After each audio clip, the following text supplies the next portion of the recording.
আসসালামু আলাইকুম। কেমন আছেন সবাই? আশা করি সবাই ভালো আছেন। আল্লাহর রহমতে আমরাও ভালো আছি। প্রিয় দর্শক মণ্ডলী, আপনারা যে যেখান থেকে দেখছেন সকলকে মুক্ত মতামতের পক্ষ থেকে অসংখ্য ধন্যবাদ আমাদের এই লাইভ টক শোতে। আমাদের মুক্ত মতামতের লাইভ টক শোর প্রেক্ষাপটটা চেঞ্জ হয়েছে। আমরা বিগত 1 মাস ব্যাপী জুলাই স্মৃতির উপরে আমরা লাইভ টক শো করেছি। এবার আমরা সাতক্ষীরা জেলা থেকে যে নতুন ছাত্র প্রতিনিধি নিয়ে আমরা লাইভ টক শো সাজানোর চেষ্টা করতেছি। আজকে আমাদের লাইভ টক শোতে দুইজন সাতক্ষীরার খুবই কম বয়সী তরুণ ছাত্র নেতা এবং খুবই অ্যাক্টিভ অনলাইনে এমন দুজনকে আমরা নিয়ে এসেছি। একজন হাসিবুল ইসলাম শান্ত, ছাত্র প্রতিনিধি, তালা উপজেলা কর্মী, তালা থানা ছাত্র দল এবং অধ্যয়নরত আছেন খুলনা বিএল কলেজ। আমাদের সাথে আরো একজন আছেন মোহাম্মদ সাকিব আল হাসান, অর্থ বিষয়ক সম্পাদক, ছাত্র অধিকার পরিষদ সাতক্ষীরা জেলা ও আইন বিভাগের শিক্ষার্থী, ওল্ড ইউনিভার্সিটি অফ বাংলাদেশ। আর সঞ্চালনায় আমি থাকবো মোহাম্মদ রায়হান কবির। দর্শক মন্ডলী, আমি আমার প্রোগ্রামের শুরুতেই জানাতে চাই আজকে আমার দুই অতিথি আছেন, আমার দুটো অতিথি। একজন ইতিমধ্যে আমাদের মধ্যে জয়েন করেছেন এবং একজন যে সাকিব আল হাসান ঢাকাতে আছেন।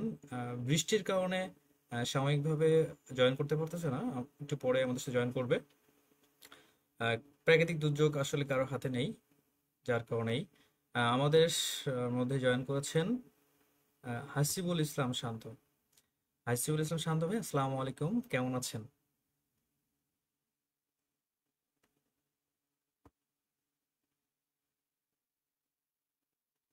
আপনার মিউট করা আছে। জি জি।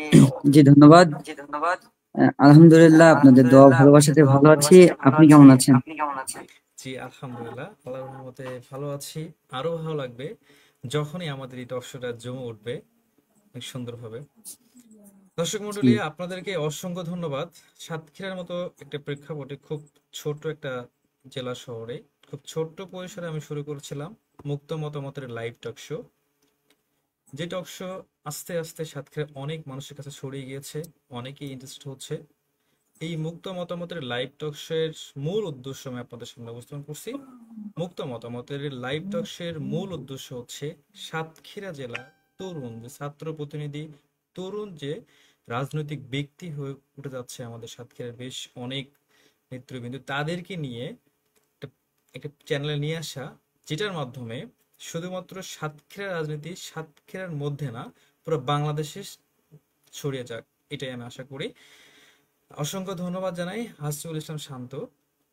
আমার ছোট হোক বা বড় হোক, হাসিবুল ইসলাম শান্ত ভাই তার জি মূল্যবান আমি আপনার অনেক ছোট। ওটা ওইটা বেটা ম্যাটার না। তার মূল্যবান সময়টা এই মুক্ত মতবাদ দেওয়ার জন্য অসংখ্য ধন্যবাদ। আরো একটা ঘোষণা দিতে চাই, আমাদের মুক্ত মতামতের রেগুলার লাইভ টক শো প্রতি শুক্রবার রাত 10টায় ছিল। কারণবশত আমরা ডেটটা চেঞ্জ করেছি, শুক্রবার অনেকেরই অনেক প্রোগ্রাম থাকে। এই জন্য প্রতি শনিবার ঠিক রাত 10টায়, প্রতি শনিবার আমাদের মুক্ত মতামতের আয়োজনে লাইভ টক শো থাকবে।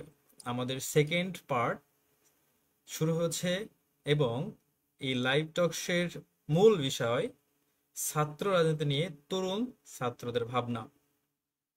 আমি প্রথমেই যেতে চাই হাসিবুল ইসলাম শান্ত ভাইয়ের কাছে। আপনার আজকের এই প্রোগ্রামের আপনার শুভেচ্ছা বক্তব্য রাখবেন। জি ধন্যবাদ মুক্ত মতামতকে আমাকে এই লাইভ টক শোতে আমন্ত্রণ জানানোর জন্য। তো যারা যারা দেখছেন সকলকে আমার ব্যক্তিগত পক্ষ এবং আমার তালা থানা ছাত্র দলের পক্ষ থেকে আসসালামু আলাইকুম। আজকের এই সুন্দর অনুষ্ঠানে উপস্থিত হতে পেরে আসলে হৃদয়ের গভীর থেকে আপনাদেরকে কৃতজ্ঞতা প্রকাশ করছি।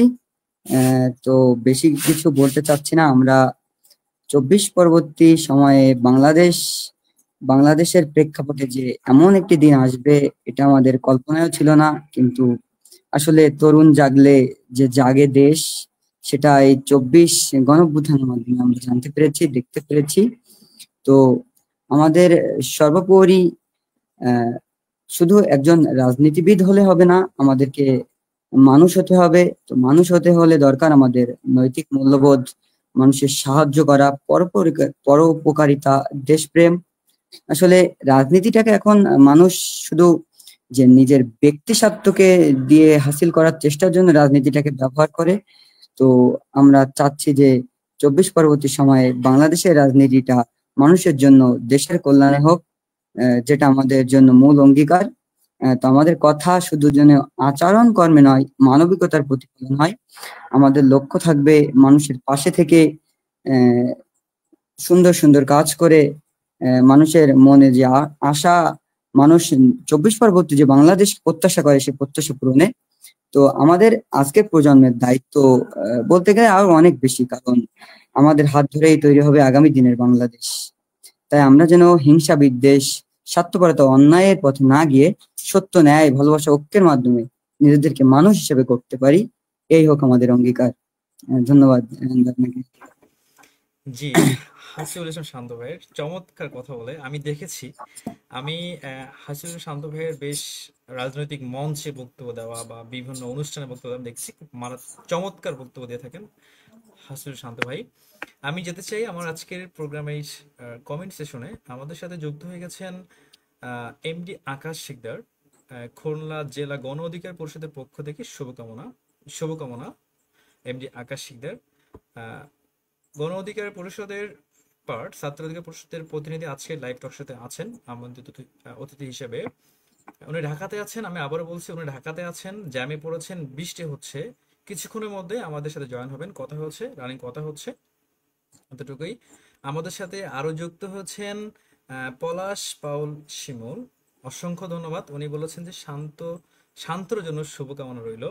অবশ্যই অসংখ্য ধন্যবাদ আপনাকেও। আসলে প্রতিটা লাইভ টক শোর মূল আকর্ষণ কিন্তু আমাদের যে অডিয়েন্স যারা আছে, কারণ লাইভ টক শো কিন্তু যখনই কখন জমে ওঠে যে যখন অডিয়েন্স থাকে। আর আমি একটা বলি, যেহেতু আজকের প্রোগ্রামটা নতুন ছাত্রনেতা নিয়ে, আপনারা চাইলে কেউ প্রশ্ন করতে পারেন, বাট প্রশ্নটা কিন্তু ওইটার উপর থাকতে হবে, যেহেতু নতুন রাজনীতিবিদ। পুরো দেশের চিন্তা করে প্রশ্ন আমরা অ্যাকসেপ্ট করবো না। সাতক্ষীরা কেন্দ্রিক হতে পারে বা অন্যান্য কেন্দ্রিক আপনারা প্রশ্ন করতে পারেন। কারোর যদি কোনো বিতর্কিক প্রশ্ন থাকে সেটাও করতে পারেন, আমাদের কোনো সমস্যা নাই। কে হাসিবুল ইসলাম ভাই একমত? জি জি, একমত। জি একমত। আচ্ছা, হাসিবুল ইসলাম শান্ত ভাই পড়াশোনার খুলনা বিএল কলেজ জানা মতে। জি, তারপর ভূগোল হ্যাঁ, ডিপার্টমেন্টে আছি, অনার্স প্রথম ভূগোল বর্ষ। ডিপার্টমেন্ট আছে। জি, ধন্যবাদ। আমাদের সাথে যুক্ত হয়ে গেছেন আসমাতুল্লাহ গালিব। অসংখ্য ধন্যবাদ আসমাতুল্লাহ গালিব ভাই। আচ্ছা, আমরা আমাদের টক শোর মূল পর্বের দিকে আমরা আস্তে আস্তে ধাবিত হব, যেহেতু সময় সাপেক্ষ বিষয়। আর দর্শক, আমি আবারও বলতে চাই, যেহেতু লাইভ টক শো আমরা লং করব, কারণ হচ্ছে পুরো সামগ্রিক বিষয়টা, কারণ এক একটা অতিথিবৃন্দকে বারবার আনা যায় না। সামগ্রিক বিষয় আলোচনা হবে, লং লাইভ হবে, মিনিমাম 1 ঘন্টা। আশা করব আপনারা থাকবেন।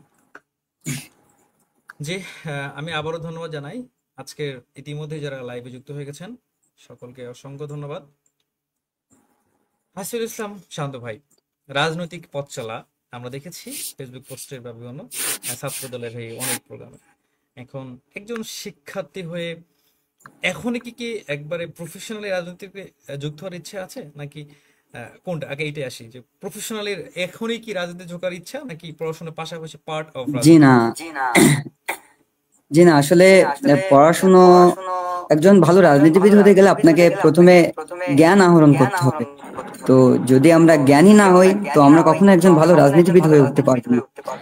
তরুণ প্রজন্মকে আকৃষ্ট করতে হলে আপনাদেরকে যে জ্ঞানটা প্রয়োজন সেটা সবার ভিতরে থাকে না। আমরা আমাদের বর্তমান বাংলাদেশের প্রেক্ষাপটে অনেক রাজনীতি ব্যক্তিবর্গকে দেখি যারা ঠিকভাবে কথা বলতে পারে না, বড়দের সম্মান করতে জানে না, ছোটদের স্নেহ করতে জানে না। তো এভাবে যদি বাংলাদেশের রাজনীতি চলতে থাকে, তো বাংলাদেশের রাজনীতিতে ইতিবাচক কোনো পরিবর্তন আমরা দেখবো না। তো সর্বোচ্চ আমাদের এক হাতে কলম থাকবে এবং এক হাতে রাষ্ট্র মেরামত করার যে কারিকুলাম, এগুলো আমাদের রাখতে হবে। আমাদের জ্ঞান আহরণ করার পাশাপাশি, পড়ালেখার পাশাপাশি রাজনীতিকে চর্চা করতে হবে বলে আমি মনে করি।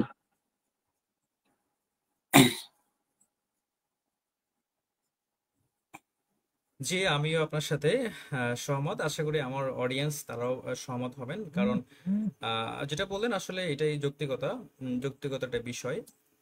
কারণ একজন অবশ্যই শিক্ষিত ব্যক্তি দেশের রাজনৈতিক একটা ভালো ধ্যান ধারণা নিয়ে আসবে। জি ধন্যবাদ। আমরা আসলে আপনার মূল পয়েন্টটা আসলে বুঝতে পারলাম। এখন যদি আসি, হুম, হাসিবুল শান্ত ভাই, আপনি রাজনৈতিক ক্যারিয়ারের প্রথমেই কেন হচ্ছে, আচ্ছা আমি রাজনৈতিক পক্ষটা পরে আসি। যেহেতু 24-এর গণ অভ্যুত্থান একটা বিষয় আছে, তো 24-এর গণ অভ্যুত্থানে কোনো এমন কোনো স্মৃতিময় দিন বা সময় আছে কিনা যেটা মনে পড়লে আপনার এখনো রাত্রে ঘুম ভেঙে যায়, এখনো আতঙ্ক বিরাজ করে, এরকম কোনো ঘটনা আছে কিনা আপনার মধ্যে? না আসলে 24-এর গণ অভ্যুত্থানে প্রথম থেকে সামাজিক যোগাযোগ মাধ্যমে আমি বিরাট ভূমিকা রাখলেও মাঠে ময়দানে ওইভাবে ভূমিকা রাখতে পারিনি। তো আমাদের তালা উপজেলা, সাতক্ষীরা জেলা তালা উপজেলা একটা ক্ষুদ্র একটা উপজেলা। তো আমরা এখানে আহ, শিক্ষার্থীদের দাবি আদায়ের লক্ষ্যে আমরা আহ 28 জুলাই থেকে আমরা চেষ্টা চালিয়েছি, কিন্তু বিভিন্ন মানুষের ভয়, পোস্ট ডিলিট করার সমস্যা হবে, আমরা অনেক গ্রুপ করেছি, গ্রুপে নিয়ে আলোচনা, অনেক কিছুই, কিন্তু আসলে তখন যে বাংলাদেশের একটা রাজনৈতিক প্রেক্ষাপট ছিল যেখানে বিরোধী দল মানে আতঙ্ক। তো আমাদের সেখান থেকে বেরিয়ে এসেও আমরা আমাদের তালা উপজেলাতে 4 আগস্ট পাটকেলঘাটাতে, 5 আগস্ট তালা উপজেলাতে আমরা আন্দোলন করেছি সাধারণ শিক্ষার্থীদের ব্যানারে। তাছাড়া জানিয়ে রাখি, আমি আহ, এর বাইরে 29 তারিখে খুলনা শিববাড়ি মোড়ে আন্দোলন করার সুযোগ হয়েছিল, খুবই অল্প সময়ের জন্য আর কি। যেহেতু তালা উপজেলাতে একটা বিরাট আন্দোলন হয়েছিল, আমাদের অনেক বড় ভাইরা ছিল, তাদের সাহায্য সহযোগিতা, বাংলাদেশ জাতীয়তাবাদী ছাত্র দলের তালা সরকারি কলেজ শাখার আহ্বায়ক ছিলেন তখন তৎকালীন আমাদের রিপন ভাই, আমাদের তালা থানা ছাত্র দলের আহ্বায়ক হাফিজ ভাই, যুগ্ম আহ্বায়ক মেহেদী ইমরান ভাই, তাছাড়া শিবিরের আনোয়ার ভাই, নাহিদ ভাই, তাদের সমন্বয়ে আমরা অবশেষে 4 আগস্ট তালা একটা আন্দোলন করতে আর কি, 4 এবং 5 আগস্ট তালা আন্দোলন নামতে আমরা সক্ষম হয়েছিলাম।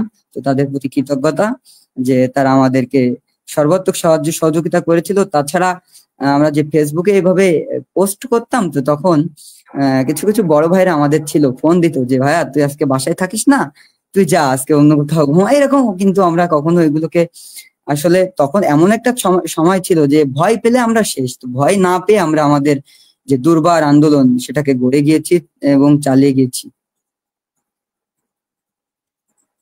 জি ধন্যবাদ। আমি একটু আবারও আমার কমেন্ট সেকশন যেতে চাই। তানভীর আহমেদ সাগর ভাই কমেন্ট করেছেন যে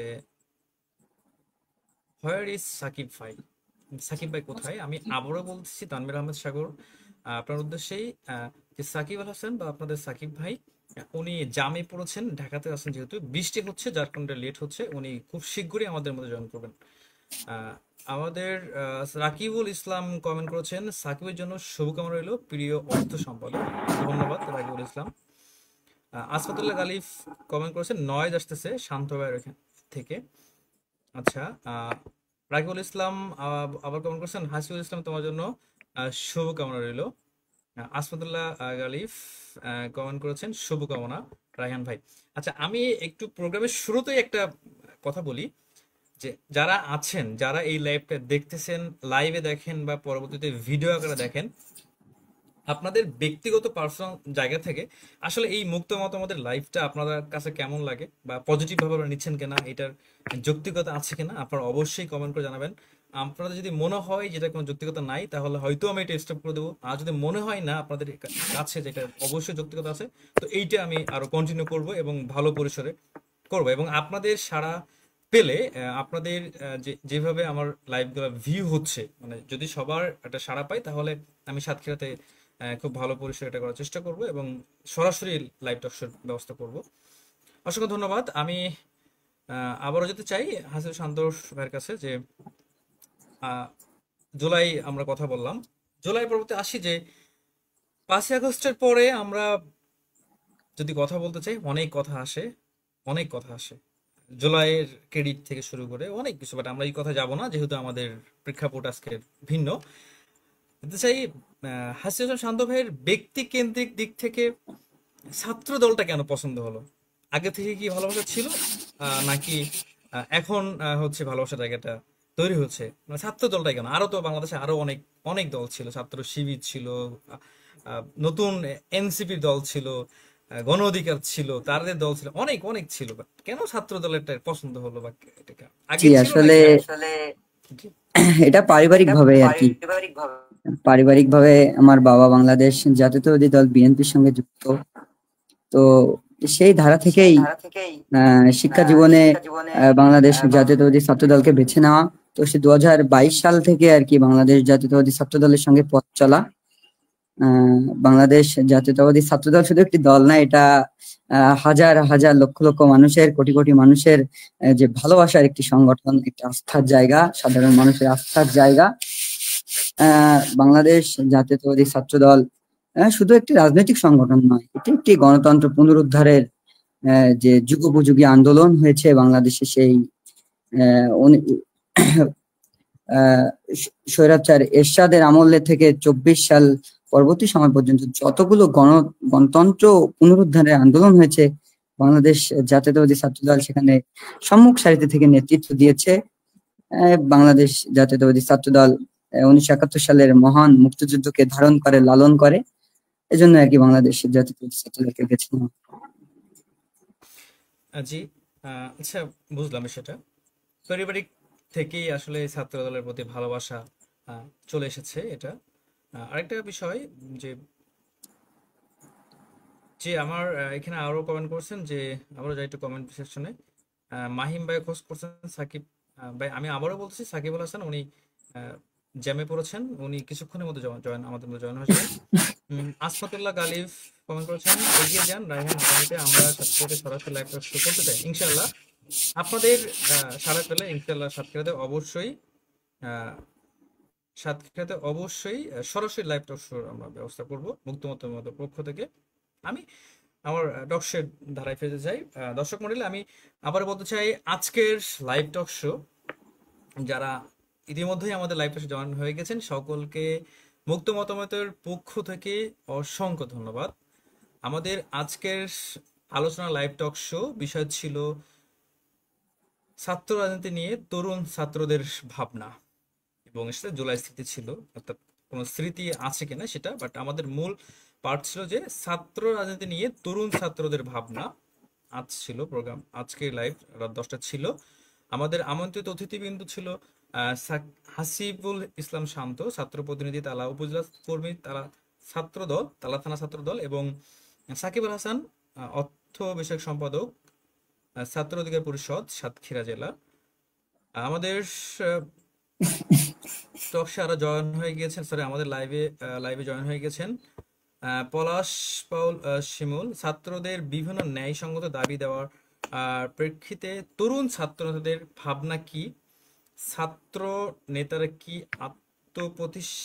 আত্মপ্রতিষ্ঠায় নিজেদেরকে নিয়োজিত করবে, নাকি সমাজ এর অসঙ্গতি দূর করবে, মানবিক সমাজ গঠনের তরুণ ছাত্রদের। আচ্ছা, আমি যেহেতু প্রশ্ন আসছে আমি সরাসরি হাসিবুল ইসলাম শান্তকে যাব। একটা ভালো প্রশ্ন এসেছে পলাশ পাউল শিমুল ভাইয়ের থেকে, যে ছাত্রদের বিভিন্ন ন্যায়সঙ্গত দাবি দেওয়ার প্রেক্ষিতে তরুণ ছাত্রদের ভাবনা কি, অর্থাৎ ছাত্রদের বিভিন্ন ন্যায়সঙ্গত দাবি আমরা দেখেছি কিছুদিন আগে সাতক্ষীরা জেলাতে কয়েকটা আমরা ফুটেজ দেখেছি স্টুডেন্টের জন্য, যে হচ্ছে আপনার হাফ ভাড়ার বিষয়ে হাফ ভাড়ার বিষয়। হ্যাঁ, হাফ ভাড়ার বিষয়ে কথা হচ্ছে। বাস মালিক শ্রমিকের ওইখানে দেখলাম একটা ওইখানে ইয়া দিয়েছে, মানে স্বাক্ষরিত স্মারকলিপি দেওয়া হয়েছে। স্মারকলিপি দেওয়া হয়েছে। এবং একই সাথে সাতক্ষীরাতে সব থেকে বড় বিদ্যাপীঠ সাতক্ষীরা গভর্নমেন্ট কলেজের আরো কিছু ছাত্র প্রতিনিধি যারা হচ্ছে ভালো স্মার্ট কার্ডের জন্য, ছাত্র কার্ডের জন্য একটা আবেদন স্মারকলিপি দিয়েছে।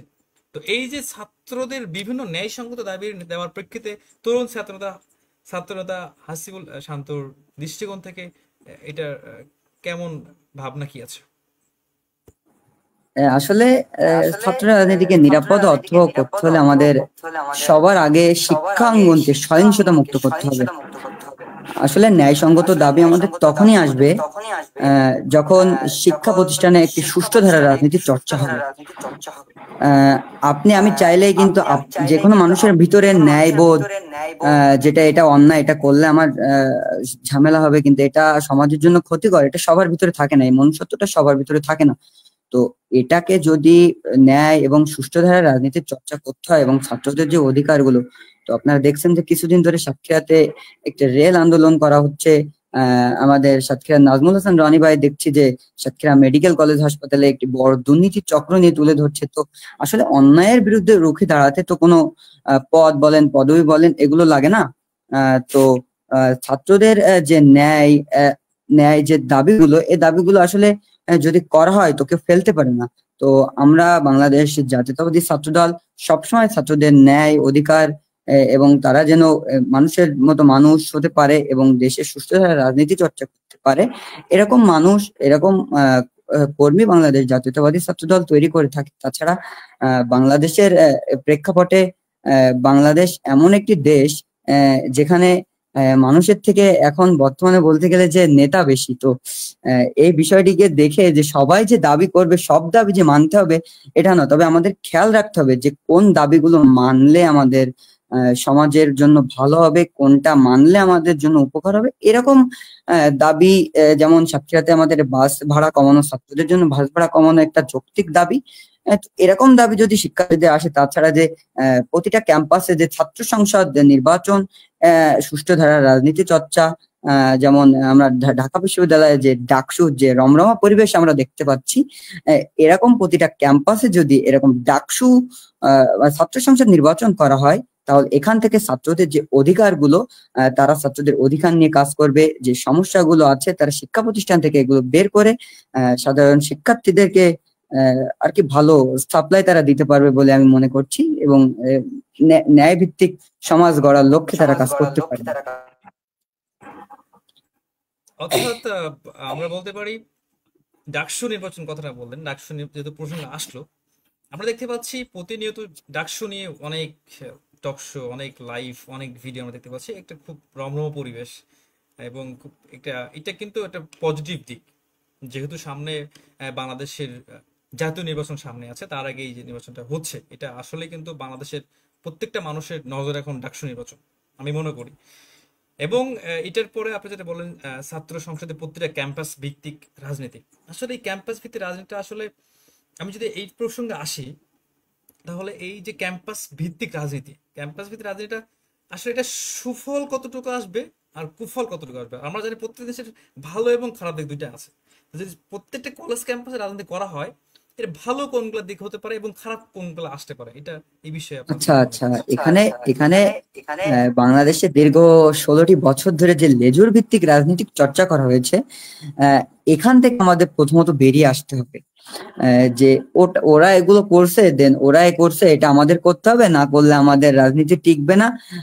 নেতার পানি বহা থেকে শুরু করে যে এগুলো লেজুর ভিত্তিক যে রাজনীতিগুলা, এগুলা থেকে প্রথমত আমাদের বেরিয়ে আসতে হবে। আসলে ছাত্র সংসদ নির্বাচনের মাধ্যমে সুফল, আমি আমি ব্যক্তিগতভাবে মনে করি যে এখানে ইতিবাচক প্রভাব ফেলবে। কারণ শিক্ষার্থীরা বিশ্ববিদ্যালয়গুলোতে, বিশেষ করে বিশ্ববিদ্যালয়গুলোতে, সেখানে সবাই ট্যালেন্টেড শিক্ষার্থী সেখানে যায়। তো তারা তাদের প্রতিনিধি নির্বাচন করবে একটি ভোটের মাধ্যমে। এখানে তো না, আমরা তো অনেক জায়গায় দেখি যে গ্রামগঞ্জের যে রাজনীতিগুলো, এখানে লোকজন ভাড়া করে নিয়ে, টিয়াকে ভাড়া করে নিয়ে মিছিল মিটিং করে, কিন্তু ক্যাম্পাসগুলোতে তো আর এগুলো সুযোগ থাকে না। যদি ছাত্র সংসদ নির্বাচনটা করা যায়, তো এই ক্ষেত্রে সেখানকার নিয়মিত ছাত্ররাই তাদের প্রতিনিধি নির্বাচন করবে, এবং যারা তাদের অধিকার আদায়, যারা তাদের অধিকার নিয়ে কাজ করবে, যারা তাদের পালস বুঝতে পারবে, তো তাদেরকেই আমি মনে করি শিক্ষার্থীরা প্রতিনিধি বাছাই করবে এবং তারা ইতিবাচক রাজনীতির দিকে আসবে। যেহেতু ছাত্র সংসদ নির্বাচনে সুফল কুফল দুটোই আছে। অনেকেই আছে যে রাজনীতিটাকে তার নিজের স্বার্থে ব্যবহার করে, অধ্যক্ষের কার্যালয়ে যে যে এখানে টেন্ডারবাজি, চাঁদাবাজি, নানা রকম করে থাকে। কিন্তু যদি ছাত্র সংসদ নির্বাচন সুষ্ঠু হয় এবং শিক্ষার্থীরা যদি তাদের যোগ্য প্রার্থী বেছে নেয়, তাহলে এখানে কুফলের থেকে সুফলের দিকটাই আমি মনে করি যে বেশি হবে আর কি।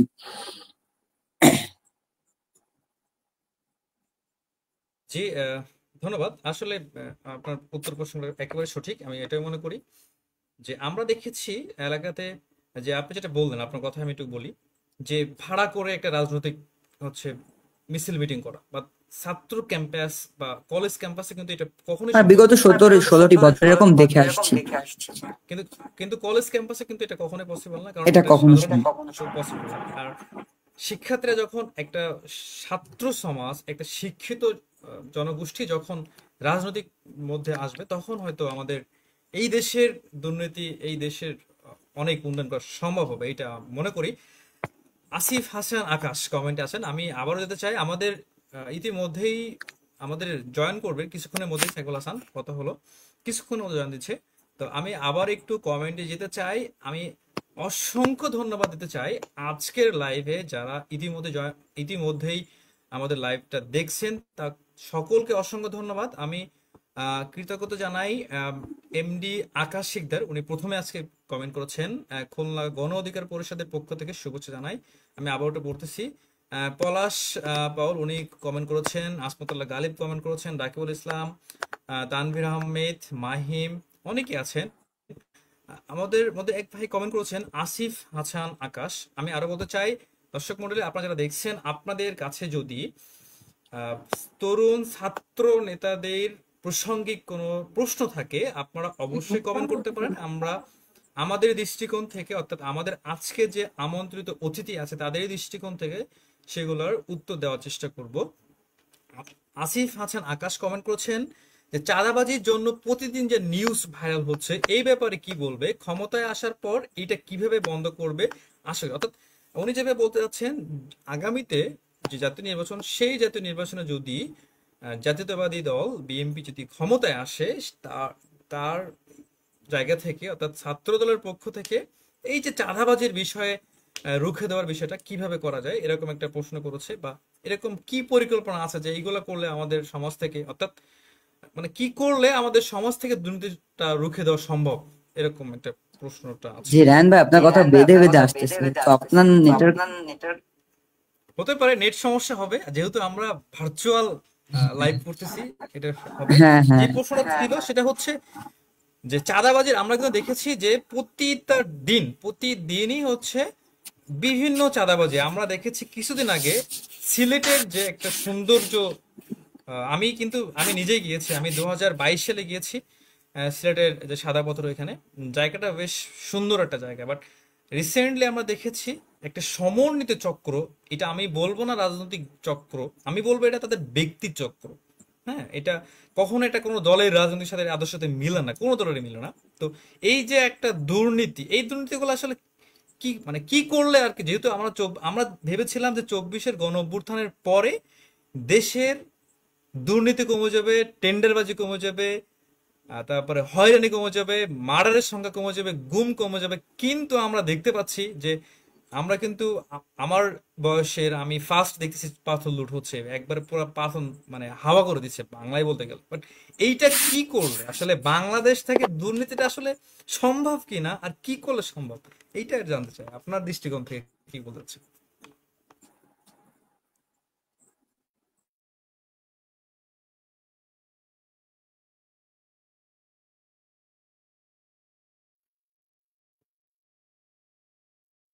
আমাদের মনে হয় নেটওয়ার্ক প্রবলেম, হাসিব হাসান শান্ত ভাইয়ের নেটওয়ার্ক প্রবলেম হতে পারে, অথবা আমার হতে পারে। দর্শক মন্ডলী, আমি আজকে ধন্যবাদ জানাতে চাই আজকে যারা লাইভ আছেন। আমাদের মধ্যে অনেকেই কমেন্ট করেছেন যে সাকিব আল হাসান কোথায়, আবার সাকিব কুই। কিছুক্ষণের মধ্যেই সাকিব জয়েন করবেন। আমি আবারও বলতেছি, সাকিব আল হাসান ভাই উনি জ্যামে পড়েছেন, উনি ঢাকাতে আছেন। উনি জ্যামে পড়েছেন বৃষ্টির কারণে, না হলে উনি টাইমে জয়েন করতে পারতো। তার বৃষ্টির কারণে উনি জয়েন করতে পারে নাই। আহ, আমি আশা করতেছি কিছুক্ষণের মধ্যে জয়েন করবেন। ওনার সাথে কথা হচ্ছে, উনি বলছে জয়েন দিচ্ছি, মানে জয়েন দিবে এখনই, উনি বাসায় পৌঁছেছেন, উনি জয়েন দিবেন। আমরা কথা বলছিলাম বেশ কিছু ইস্যু নিয়ে। আমাদের মধ্যে আরো অনেকেই জয়েন হয়ে গেছেন, আহ, অসংখ্য ধন্যবাদ। আমি আবারও বলতে চাই, সাতক্ষীরা জেলার থেকে যারা দেখতেছেন, আমি আশা করব অবশ্যই আপনারা লাইভ এই টক শোটা শেয়ার করে দিবেন। এবং আপনাদের নিজে থেকেই যদি কারোর মানে মনের মধ্যে আগ্রহ আসে, বা যে আমি লাইভ টক শোতে আসবো, আমার মনের চিন্তা ভাবনা গুলো আমি তুলে ধরবো, এই টক শোটা কিন্তু একটা মনের চিন্তা ভাবনাটা তুলে ধরে এবং পুরো সাতক্ষীরা থেকে শুরু করে পুরো দেশব্যাপী ছড়িয়ে দেওয়ার একটা মাধ্যম, আমি এটা মনে করি। সকলকে আমি আহ, জানাবো যে আপনারা অবশ্যই দর্শকরা শেয়ার করে দেবেন। হাসিবুল ইসলাম শান্ত ভাই, আপনি মনে হয় শুনতে পান নাই, নেটওয়ার্ক প্রবলেম ছিল। যে কথাটা আমি বলতেছিলাম, আমাদের কমেন্টেও আসলে প্রশ্নটা, আমরা কিছুদিন আগে দেখেছি আহ, আমরা দেখেছি সিলেটের যে সাদা পাথর একটা লুট হয়েছে। আমি এটা বলবো যে কোনো রাজনৈতিক দলের এটা আদর্শ না, অবশ্যই একটা ব্যক্তি কেন্দ্রিক, ব্যক্তি স্বার্থ। আচ্ছা, আমি আমাদের আজকে লাইভের কিছুক্ষণ আমাদের লাইভে জয়েন হয়ে গেছেন, আমাদের লাইভে জয়েন হয়ে গেছেন সাকিব আল হাসান। আহ, সাকিব আল হাসান, আপনি আহ, আজকে জ্যামে পড়ে গিয়েছেন, তারপরে জয়েন দিয়েছেন। আপনাকে অনেকেই খোঁজ করতেছিলেন যে সাকিব আল হাসান কোথায়, সাকিব আল হাসান কোথায়।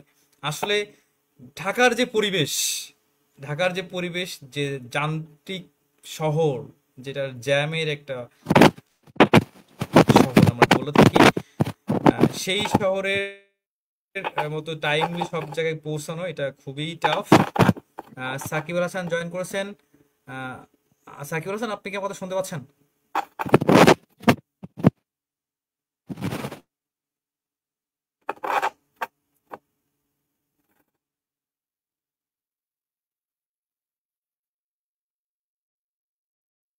সাকিব ভাই, আপনি কি কথা শুনতে পাচ্ছেন? আচ্ছা, আমরা কন্টিনিউ করি। হাসিব শান্ত ভাই, আপনাকে দিয়েই কন্টিনিউ করি, যেহেতু তার একটু নেট প্রবলেম হচ্ছে, উনি ওনার মতো প্রিপারেশন নিয়ে নিক। আমি যে জায়গাটায় ছিলাম, হাসিব শান্ত ভাই, যে রিসেন্টলি যে আহ, যে বিষয়টা viral, top of the country, যে সিলেটের সাদা পাথর লুটপাটের একটা বিষয় এসেছে। এই লুটপাটটা আসলে বন্ধ করা, বা পুরো দেশব্যাপী যে চাঁদাবাজ, আমরা ভেবেছিলাম 24-এর গণঅভ্যুত্থানের পরে আমাদের দেশটা এই চাঁদাবাজি থাকবে না, টেন্ডারবাজি থাকবে না, লুটপাট থাকবে না। কিন্তু আমাদের এই স্বপ্নটা যেন দিন দিন ধূলিসাৎ হয়ে যাচ্ছে। এটা আসলে আপনাদের দৃষ্টিকোণ থেকে, অর্থাৎ যেহেতু তরুণ ছাত্র নেতা, ভবিষ্যতে দেশ আপনারা নিয়ন্ত্রণ করবেন, সেই জায়গা থেকে এখন মানে কোন জিনিসগুলো করলে এই যে টেন্ডারবাজি, এই যে চাঁদাবাজি, এই যে লুটপাট, এটা কিভাবে কি করলে বন্ধ করা যায়? হাসিবুল ইসলাম শান্ত ভাই।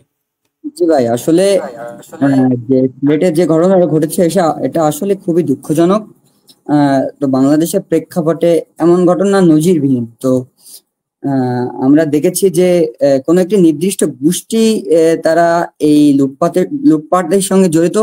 তবে আমি বলতে চাই যে এখানে প্রশাসনের সাহায্য সহযোগিতা ছাড়া আহ, ধীরে ধীরে এই কাজটা করা প্রায়ই অসম্ভব। তো বাংলাদেশের উচ্চ পর্যায়ের যেসব কর্মকর্তাগুলো রয়েছে তারাই প্রধানত দুর্নীতি তারাই দুর্নীতিটাকে নিজেদের ভিতরে নিজেদের বলে আর কি নিজেদের ভিতরে লালন করে। তো বাংলাদেশের যে প্রশাসনিক কর্মকর্তাগুলো, এখান থেকে যদি দুর্নীতি কমানো না যায় আর বাংলাদেশের যদি বিচার ব্যবস্থাকে আরো কঠোর না করা হয়, তাহলে এই দুর্নীতি আমরা কখনোই রুখতে পারবো না। আর কমেন্ট বক্সে আমার বন্ধু আসিফ দেখলাম একটি প্রশ্ন করেছে যে তার প্রশ্নটা আসলে বন্ধুকে বলতে চাই যে শিক্ষা ঐক্যের পতাকাবাহী ছাত্র সংগঠন বাংলাদেশ জাতীয়তাবাদী ছাত্র দল কখনো সহিংসতা সঙ্গে জড়িত থাকে না। কিছু কিছু ক্ষেত্রে হয়তো জড়িয়ে যায়। আহ, এবং তাছাড়া ছাত্রদল, প্রথমে বলতে চাই সহিংসতার দায় কখনো ছাত্র দলের নয়, কারণ রাষ্ট্রযন্ত্রের যে দমন নীতি, প্রতিপক্ষর আক্রমণ, এসব আমাদের উপর, বিশেষ করে বাংলাদেশ জাতীয়তাবাদী ছাত্র দলের উপর রিসেন্ট টাইমে এগুলোকে চাপিয়ে দেওয়া হয়। কিন্তু ছাত্রদল মূলত একটি গণতান্ত্রিক পুনরুদ্ধার আন্দোলনের একটি প্রতীক। আমরা চাই যে তরুণদের সামনে ছাত্রদলকে উপস্থাপন করতে একটি ইতিবাচক, আধুনিক ও শান্তিপূর্ণ সংগঠন হিসাবে। আমরা সাংস্কৃতিক কার্যক্রম, বিতর্ক প্রতিযোগিতা, গবেষণা, তাছাড়াও বিভিন্ন সচেতনামূলক যেসব কার্যক্রমগুলো রয়েছে, আপনারা দেখতে পাবেন যে বাংলাদেশ জাতীয়তাবাদী ছাত্র দলের ব্যানারে এখন প্রতিনিয়ত এগুলো করা হচ্ছে। তাছাড়া বাংলাদেশ জাতীয়তাবাদী ছাত্র দলের সাংগঠনিক অভিভাবক জনাব তারেক রহমান সাহেব, তিনি স্পষ্টভাবে নির্দেশ দিয়েছেন, তিনি সম্পূর্ণভাবে এই সহিংসতার বিপক্ষে। তিনি কখনো সহিংসতা চান না, তিনি সর্বদা একটি শান্তির প্রতীক। তিনি বাংলাদেশের যে ইতিবাচক রাজনীতি তিনি করছেন আমরা দেখতে পাচ্ছি। তিনি হাজার হাজার মাইল দূরে থেকেও বাংলাদেশের বর্তমান সবচেয়ে বড় যে দল, বাংলাদেশের জাতীয়তাবাদী দল বিএনপি, সেটাকে তিনি তার বুকের ভিতর দিয়ে যে জড়িয়ে বাংলাদেশটাকে যে কি সুন্দরভাবে চালনা করার যে প্রতিশ্রুতি তিনি দিয়ে যাচ্ছেন, তার 31 দফা দেখলেই আমরা সেটাকে বুঝতে পারবো। তাছাড়া বাংলাদেশ জাতীয়তাবাদী ছাত্র দলের নাম ভাঙিয়ে অনেক জায়গায় চাঁদাবাজি করা হয়। তাছাড়া কিছু বট আইডি আমরা লক্ষ্য করি ফেসবুকের ভিতরে, যেগুলো দিয়ে অপ্রত্যাশিতভাবে বাংলাদেশ জাতীয়তাবাদী ছাত্র দলের নামে বিভিন্ন গুজব রটনা করা হয়। হ্যাঁ, বলবো না যে সহিংসতা হচ্ছে না, তবে হচ্ছে, কিছু কিছু ক্ষেত্রে হচ্ছে। এটাকে আমরা প্রশাসনের দুর্বলতা মনে করবো, কারণ বিএনপি তো এখন ক্ষমতায় নাই। তাহলে কি জন্য প্রশাসনের কিসের ভয়, কিসের চাপ যে তারা এদেরকে শাস্তি দিতে পারছে না? তাছাড়া একটি সংগঠন কি করতে পারে? যদি কেউ অন্যায়ের সঙ্গে যুক্ত থাকতে পারে তাকে বরখাস্ত করতে পারে। এখন আমি মনে করেন একটি অন্যায়ের সঙ্গে যুক্ত হলো, আমাকে সংগঠন বহিষ্কার করবে, তার থেকে তো তারা তো আমাকে আর এসে তো তার থেকে বেশি কিছু তো তাদের করার এখতিয়ার থাকে না। বাংলাদেশের আইন শৃঙ্খলা বাহিনী যদি এই বিষয়ে কঠোর ব্যবস্থা না নেয়, তাহলে মনে করি এরকম সহিংসতা ঘটবে। এটাকে রুখতে হবে আইন শৃঙ্খলা বাহিনীকে, প্রশাসনকেই আসলে এটাকে স্বচ্ছতার সঙ্গে মোকাবেলা করতে হবে বলে আমি মনে করি। যে যে আমিও একেবারেই সহমত পোষণ করছি আপনার এই কথাটাতে। আমরা দেখেছি যে সিলেটের যখন এই পাথর লুটপাটের বিষয়টা ফেসবুক কেন্দ্রিক ভাইরাল হয়, সোশ্যাল মিডিয়াতে ভাইরাল হয়, তখন কিন্তু এটা টপে চলে আসে। এটা কিন্তু একদিনে লুটপাট হয় নাই, এটা কিন্তু 2 দিনে লুটপাট হয় নাই, কিন্তু কন্টিনিউয়াসলি লুটপাট হতে হতে হতে হতে, এবং আমরা কিন্তু এটাও দেখেছি এটা নিউজে যে এটার মানে বোর্ড প্রতি কিন্তু একটা প্রশাসন কেন্দ্রিক একটা একটা অবৈধ লেনদেনের একটা বিষয় আছে। মানে এইটার কথা আমি বলতে চাই যে প্রশাসন একটা, এবং ওইখানে কিন্তু ডিসি যে ছিল ওনাকেও আর কি অপশন করা হয়েছে, ওনাকে নতুন একটা ডিসি নিয়োগ করা হয়েছে। আসলে হাসিবুল শান্ত ভাই আসলে যে কথাটা বলতেছিলেন যে একটা দেশের রাজনৈতিক ব্যক্তিবর্গ, এক্সাম্পল হিসেবে উনি নিজেকেই দিয়েছেন যে হাসিবুল ইসলাম শান্ত উনি যদি একটা অপরাধ করে তাহলে দল তার সাংগঠনিক দিক থেকে তাকে বহিষ্কার করতে পারে। এখন একটা দলের তো আর একটা আইন শৃঙ্খলা বাহিনী নেই যে তাকে আইন শৃঙ্খলা বাহিনী দিয়ে তাকে অ্যারেস্ট করাবে, তাকে দিয়ে জেলে, এরকম তো পারে না। তারা কি পারে, হ্যাঁ আমার দলের এক কর্মী করছে, তাকে আমরা বহিষ্কার, সে তাকে বহিষ্কার করতে পারে। বাট এটা ডিপেন্ড করে একটা আইন শৃঙ্খলা পরিস্থিতির অনেকটাই নির্ভর করে একটা দেশের দুর্নীতি কমানোর জন্য। এটা সম্পূর্ণরূপে আমি সহমত পোষণ করছি। আচ্ছা, আমরা অনেক আমাদের অনেক পুরো দেশ কেন্দ্রে আমরা চলে গিয়েছি। আমরা আমাদের বেশ কিছু প্রশ্ন আমাদের সাজানো আছে আজকের প্রোগ্রামের উপর উপলক্ষে। আমি সেই পর্বতে যেতে চাই। আমাদের প্রশ্ন উত্তর পর্ব আমরা একবারে শেষ পর্যায়ে যে করব। আশা করতেছি সাকিবুল হাসান কিছুক্ষণ জয়েন করবেন। আহ, ধন্যবাদ জানাই আমি সকলকে আজকের এই লাইভ টক শোতে জয়েন করার জন্য। আমি উম, আশা করব আপনাদের সবার সবার থেকে আমি আশা করব, যেহেতু সাতক্ষীরার মতো জায়গা থেকে সর্বপ্রথম এই মুক্ত মতামতই শুরু করেছে লাইভ টক শো, হয়তো সামনে আরো আসবে, বাট সর্বপ্রথম এই লাইভ টক শো শুরু করা হচ্ছে মুক্ত মতামতের পেজ থেকে। এই যেটা উদ্যোগ আমি নিয়েছি, আমি আপনাদের সবার সারা আশা করছি সবাই অবশ্যই যে দেখছেন লাইভটা অবশ্যই শেয়ার করে দিবেন, এবং সাতক্ষীরার রাজনীতিটা যেন শুধুমাত্র সাতক্ষীরা কেন্দ্রিক না হয়, পুরো দেশব্যাপী ছড়িয়ে যায়, এবং পজিটিভ নেগেটিভ দুইটা দিকই যেন আমাদের সাতক্ষীরাতে আমরা তুলে ধরতে পারি। একটা বিষয় আমি তুলে ধরতে চাই, আমরা কিন্তু 24-এর গণ অভ্যুত্থানের পরে আমাদের দৃষ্টিকোণ থেকে সাতক্ষীরাতে যে সমস্ত ভালো ভালো উদ্যোগ আমরা দেখেছি এই তরুণ ছাত্র নেতাদের হাত থেকে আমরা দেখতে পাচ্ছি। প্রথমত রেল আন্দোলন, এটা একটা যৌক্তিক আন্দোলন। তারপরে রাস্তা সংস্কার, তারপরে স্টুডেন্টের জন্য হাফ ভাড়া, এইগুলো কিন্তু প্রত্যেকটা ইস্যু এই তরুণ ছাত্র নেতাদের যে আকাঙ্ক্ষার থেকেই উত্থাপিত হচ্ছে। আমি যেতে চাই হাসিল শান্ত ভাইয়ের কাছে যে ছাত্র দলের যে দীর্ঘ যে ঐতিহ্য রয়েছে, আপনি কিভাবে তরুণ প্রজন্মের কাছে এই ছাত্র দলের আকর্ষণ বাড়াতে কাজ করছেন, অর্থাৎ আপনার উপজেলাতে আপনি কিভাবে এই ছাত্র দলের প্রতি সাধারণ মানুষের আকর্ষণ বাড়াতে কাজ করছেন? জি, ধন্যবাদ। আমি আবারও বলতে চাই যে শিক্ষা ঐক্য প্রগতির পতাকাবাহী একটি ছাত্র সংগঠন বাংলাদেশের জাতীয়তাবাদী ছাত্র দল শুধু একটি রাজনৈতিক সংগঠন না, বরং বাংলাদেশের গণতন্ত্র রক্ষার একটি অন্যতম স্তম্ভ। মহান স্বাধীনতার পর থেকে গণতান্ত্রিক আন্দোলনে ছাত্র দলের অবদান আপনি আমি কেউই অস্বীকার করতে পারি না।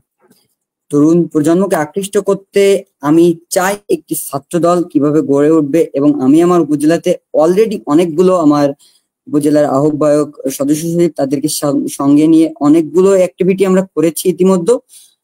আমরা তালা উপজেলার বিভিন্ন জায়গায় যে চেয়ার ট্রি বলা হয় যেটাকে, নিম গাছ, তো এটা আমরা রোপণ করেছি। তাছাড়া আমরা বাংলাদেশ জাতীয়তাবাদী ছাত্র দলের ব্যানারকে সামনে রেখে তালা উপজেলার বিভিন্ন যে স্কুল কলেজ রয়েছে, আমরা সেখানে বিভিন্ন বিতর্ক প্রতিযোগিতার আয়োজন করতে যাচ্ছি। ইতিমধ্যে আমাদের সকল প্রস্তুতি প্রায় সেরে উঠেছে। আমরা এটাকে আসলে আগাতে চাচ্ছি এ বিষয়ে। তাছাড়া আমাদের মাদক থেকে দূরে রেখে শিক্ষার্থীদের জন্য যে খেলাধুলো, আন্তঃ কলেজ, আন্তঃ স্কুল যে খেলাগুলো হয়, এগুলো আমরা আর কি তালা উপজেলা বাংলাদেশ জাতীয়তাবাদী ছাত্র দলের ব্যানারে করতে চাচ্ছি। তাছাড়া তরুণ প্রজন্মকে আকৃষ্ট করতে ছাত্র দলকে নতুন ভাবে উপস্থাপন, একটি আধুনিক চিন্তাশীল এবং গবেষণা ধর্মী ছাত্র সংগঠন হিসাবে আমরা মানুষের কাছে এটা পরিচয় করাচ্ছি। কারণ আজকের তরুণরা রাজনীতিতে আগ্রহী হতে হলে তারা প্রথমে চায় যে কেন আমি ছাত্র দলে যোগদান করব। তো তাদেরকে যদি আমাদের এখানে যোগদান করাতে হয়, তো আমাদেরকে নতুন নতুন অ্যাক্টিভিটিস, শিক্ষার্থীদের পালস বুঝে তাদেরকে নিয়ে আগাতে হবে। তো এজন্য বাংলাদেশ জাতীয়তাবাদী ছাত্র দল সবসময় তৎপর আছে। তাছাড়া প্রযুক্তিগতভাবে এবং আধুনিক রাজনীতির যে জ্ঞান ভিত্তিক প্রযুক্তি নির্ভর এবং চিন্তাধারার সাথে সামঞ্জস্যপূর্ণ যেসব রাজনীতিগুলো বাংলাদেশ জাতীয়তাবাদী ছাত্র দল এখন চর্চা করে যাচ্ছে, তাছাড়া নিজেদের মেধা, নেতৃত্ব এবং সৃজনশীলতাকে কাজে লাগাতে পারে এমন অ্যাক্টিভিটিস গুলো বাংলাদেশ জাতীয়তাবাদী ছাত্র দল করতেছে। যে বিভিন্ন জায়গায়, বিভিন্ন এলাকায় বিভিন্ন স্বেচ্ছাসেবী সংগঠন তারা ইতিমধ্যে করেছে। যে দুর্যোগের সময় দেখবেন আপনি, যখন গত বছর যখন দুর্যোগ হলো, তখন বাংলাদেশ জাতীয়তাবাদী ছাত্র দলের বিভিন্ন ইউনিট বাংলাদেশের বিভিন্ন জায়গায় পৌঁছে সাধারণ মানুষদের স্যানিটারি ন্যাপকিন, শুকনা খাবার, চিড়ি, মুড়ি, এরকম বিভিন্ন প্রয়োজনীয় যে ঔষধ গুলো, এগুলো বাংলাদেশ জাতীয়তাবাদী ছাত্রদল বিভিন্ন জায়গায় সরবরাহ করেছে। তাছাড়া বাংলাদেশ জাতীয়তাবাদী ছাত্রদলের যে ঐতিহ্যের কথা আপনি বললেন, তো সেই নব্বইয়ের এরশাদ থেকে 24 সালের স্বৈরাচার শেখ হাসিনাকে যে রক্তচক্ষুকে উপেক্ষা করে বাংলাদেশ জাতীয়তাবাদী ছাত্রদল কখনো কখনো লেজর ভিত্তিক রাজনীতির সঙ্গে যুক্ত ছিল না। তারা সবসময় সম্মুখ সারিতে নেতৃত্ব দিয়ে বাংলাদেশের গণতন্ত্র যতবারই ঝুঁকির মুখে পড়েছে, বাংলাদেশ জাতীয়তাবাদী ছাত্রদল এবং সাধারণ শিক্ষার্থীদের সঙ্গে নিয়ে একসঙ্গে গণতন্ত্রকে রক্ষা করেছে। এবং যারই প্রেক্ষিতে 24 পরবর্তী সময়ে বাংলাদেশ সে একটি সুন্দর ও ইতিবাচক রাজনীতির ধারা চালু হয়েছে। আপনারা লক্ষ্য করবেন যে ছাত্র সংসদের কথা বলি, সে 90 ছাত্র সংসদে বাংলাদেশ জাতীয়তাবাদী ছাত্রদল এককভাবে সংখ্যাগরিষ্ঠতা অর্জন করেছে। এবং তারা যে ইতিবাচক কার্যক্রমগুলো করেছিল, তারপর থেকে কোনো একটা কারণে ছাত্র সংসদগুলো প্রত্যেকটা জায়গায় বন্ধ হয়ে যায়। এবং আমরা যে 19-এর যে নির্বাচনটা দেখেছি, এটাও আসলে প্রশ্নবিদ্ধ ছিল। তো সেক্ষেত্রে যে 24 সালে পরবর্তীতে একটি রমরমা পরিস্থিতিতে এমন একটি সুষ্ঠু বাংলাদেশের, সুন্দর বাংলাদেশের যে একটি ডাকসু নির্বাচন বা ছাত্র সংসদ হচ্ছে, এটাকে আসলে একটি বিপ্লব উত্তর বলা যায়। যে বাংলাদেশ জাতীয়তাবাদী ছাত্রদল এখানে তাদের একটি সুন্দর প্যানেল ঘোষণা করেছে, যারা দীর্ঘ সময় ফ্যাসিবাদ বিরোধী আন্দোলনের সম্মুখ সারি থেকে নেতৃত্ব দিয়েছেন। তাছাড়া আমাদের খুলনার কৃতি সন্তান শেখ তানভীর বাড়ি হামিম ভাইয়ের কথা না বললেই নয়। তিনি ঢাকা বিশ্ববিদ্যালয়ে কমল মেইড এইড নামে যে তার একটি সংগঠন রয়েছে, তার যে কার্যক্রমগুলো রয়েছে, আসলে বাংলাদেশ জাতীয়তাবাদী ছাত্রদল সব সময় এরকম মানুষের, শিক্ষার্থীদের কল্যাণেই কাজ করতে চায়। তাছাড়া বাংলাদেশ জাতীয়তাবাদী ছাত্রদল কখনো লেজুর ভিত্তিক রাজনীতিকে বিশ্বাস করে না এবং এরা প্রশ্রয় দেয় না। এই এই হলো বাংলাদেশ জাতীয়তাবাদী ছাত্রদলের আরো অনেক ঐতিহ্য আছে। এটা আসলে আমি একটি ক্ষুদ্র কর্মী হিসাবে বলে শেষ করে পারবো না। আসলে জি আমি স্বল্প জ্ঞানী মানুষ। হ্যাঁ হ্যাঁ, আমরা মানে এটা আসলে আমরা আজকে এই প্রোগ্রামটা হেডলাইন কি ছিল, যে তরুণ ছাত্র নেতাদের রাজনৈতিক চিন্তা ভাবনা। এটা বৃহৎ পরিসর না। আমি যেহেতু আমাদের লাইফটা অনেক সময় হয়ে গেছে, 44 মিনিট হয়ে গেছে, আমাদের মধ্যে আমরা সাকিব হাসানকে পাবো, লাস্ট কিছু সময় হয়তো পাবো আশা করতেছি। উনি আমার সাথে একটু আগে এসএমএস দিয়েছি জয়েন করবে। আসলে টেকনিক্যাল প্রবলেমের কারণে এরকম সমস্যা না, এটা সমস্যা হচ্ছে প্রাকৃতিক ইস্যু, প্রাকৃতিক দুর্যোগের কারণে সে বৃষ্টির কবলে পড়ে গিয়েছে, রুমে পৌঁছাতে পারে না, যার কারণে এটা আমি অসংখ্য ধন্যবাদ জানাই এখনো পর্যন্ত আমাদের লাইভে যারা আছেন সবাইকে। মুক্ত মতমের পক্ষ থেকে আমি ছোট্ট একটি কথা বলতে চাই। সাতক্ষীরাতেই সাতক্ষীরা জেলাবাসীর কথা চিন্তা করে খুব একটা ছোট পরিসরে একটা আহ, আমরা শুরু করেছি মুক্ত মতামতের পক্ষ থেকে লাইভ টক শো। সকলকে অসংখ্য ধন্যবাদ আমাদের এই টক শো দেখার জন্য। আমি আমার আজকের এই প্রোগ্রামের যে কিছু প্রশ্ন সাজিয়েছিলাম তার আরেকটা প্রশ্ন, সেটা হচ্ছে যে হাসিল শান্ত ভাই, ছাত্রদলের মধ্যে নেতৃত্ব বিকাশের প্রক্রিয়া কেমন, অর্থাৎ নেতৃত্ব বিকাশিত হওয়ার আর হচ্ছে এটার কেমন রয়েছে এবং তরুণদের জন্য কতটুকু সুযোগ রয়েছে?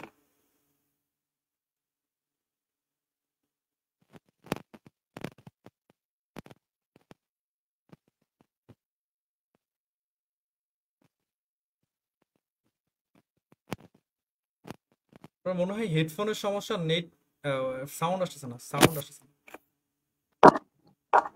হ্যাঁ জি, ধন্যবাদ। জি একই শোনা সাথে যাচ্ছে? জি যাচ্ছে। একই সাথে একটা প্রশ্ন অ্যাড করে দিচ্ছে যে আপনার দৃষ্টিকোণ থেকে ছাত্র দলের সব থেকে বড় বড় চ্যালেঞ্জ আপনি কি এখন বর্তমান সময় চ্যালেঞ্জগুলো কোনগুলো কি মনে হচ্ছে আপনার দৃষ্টিকোণ থেকে? আচ্ছা আচ্ছা, আসলে প্রথমে যে প্রশ্নটা করলেন, ছাত্রদলের নেতৃত্ব বিকাশের প্রক্রিয়াটা আসলে কেমন, আপনি আসলে এখানে তারুণ্যরাই প্রাধান্য পাবে, কারণ আপনার এখন ইতিমধ্যে আপনারা লক্ষ্য করেছেন যে বাংলাদেশ জাতীয়তাবাদী ছাত্র দলের সাংগঠনিক অভিভাবক জনাব তারেক রহমান সাহেব, তিনি বাংলাদেশের বিভিন্ন জেলায় যে কমিটিগুলো আর কি ছাত্র দলের কলেজ কমিটিগুলো অনুমোদন করা হয়েছে, তো এখানেই সবসময়ের জন্য তারুণ্যকেই প্রাধান্য দেওয়া হচ্ছে, তারুণ্য নির্ভর কমিটি করা হচ্ছে। তো এখানে তরুণদের আসলে ছাত্র দলের সবচেয়ে বড় শক্তি হলো নেতৃত্বের বিকাশের ধারা। এখানে কোনো কর্মী একদিনে নেতা হয়ে যায় না। যে মাঠে কাজ করতে জানে, জনগণের পাশে দাঁড়াতে জানে, সংগঠনের জন্য যার ত্যাগ রয়েছে, যে স্বীকার করতে জানে, যে লড়াই করতে জানে, আসলে নেতৃত্বের জায়গা উঠে আসতে গেলে প্রথমে আপনাদের ছাত্র দলের নেতৃত্বে আসতে গেলে প্রথমে আপনাকে ছাত্রদের পালস আপনাকে বোঝা লাগবে। আপনি হুট করে এখানে এসে দায়িত্ব নিতে পারবেন না, কারণ বাংলাদেশের ভারপ্রাপ্ত চেয়ারম্যান জনাব তারেক রহমান, তিনি সর্বদা তারুণ্যকেই বেশি প্রাধান্য দিচ্ছেন। আমরা সবসময়ের জন্য বলি যে আপনারা আসুন, ছাত্র দলের দায়িত্ব নিন, প্রথমে শুরু করেন, আস্তে আস্তে শুরু করুন। আপনার সততা, ত্যাগ, দক্ষতা যদি আপনাকে আপনার একটি নেতৃত্বে নিয়ে যায়, তো এটা আমাদের গণতান্ত্রিক আন্দোলনের জন্য, এটা আমাদের একটি সুষ্ঠু ধারা রাজনীতির জন্য আসলে একটি বড় পাওয়া। আসলে এখন বাংলাদেশের মানুষ ছাত্র রাজনীতির সঙ্গে 80% মানুষ বলতে গেলে যে ছাত্র রাজনীতির সঙ্গে জড়িত। আসলে আপনি যদি সততা, ত্যাগ, দক্ষতার পরিচয় না দেন, তাহলে আপনি আসলে বাংলাদেশ জাতীয়তাবাদী ছাত্র দলের নেতৃত্বে আপনি আসতে পারবেন না। তরুণদের দক্ষতা যাচাই করা ছাড়া আমাদের তো এখন বাংলাদেশ জাতীয়তাবাদী ছাত্রদল সবসময়ের জন্য যদি একটা নেতা তৈরি করতে হয়, তো সেখানে তাদের যে দক্ষতা আছে, দক্ষতাকে ফুটিয়ে না তুলতে পারলে আসলে এখানে নেতৃত্বের কোনো মূল্য নাই। আসলে ছাত্রদল সবসময়ের জন্য সুন্দর ধারা, সুষ্ঠু ধারার নেতৃত্ব খুঁজে, এবং আসলে এখান থেকেই সব যত সুন্দর সুন্দর নেতৃত্ব সব ছাত্রদল থেকেই দেখা যায়। প্রতিটা কর্মী, ছাত্রদল চায় যে প্রতিটা কর্মী শুধু কর্মী হয়ে না থেকে আগামী দিনের জন্য মানুষের আশ্রয়স্থল হয়ে কাজ করতে পারে, এই আঙ্গিকে ছাত্রদল নেতৃত্ব তৈরি করে। আরেকটা যেটা ছিল সেটা হচ্ছে বর্তমান সময়ে ছাত্রদলের চ্যালেঞ্জ কি কি সব থেকে মনে হচ্ছে আপনাদের?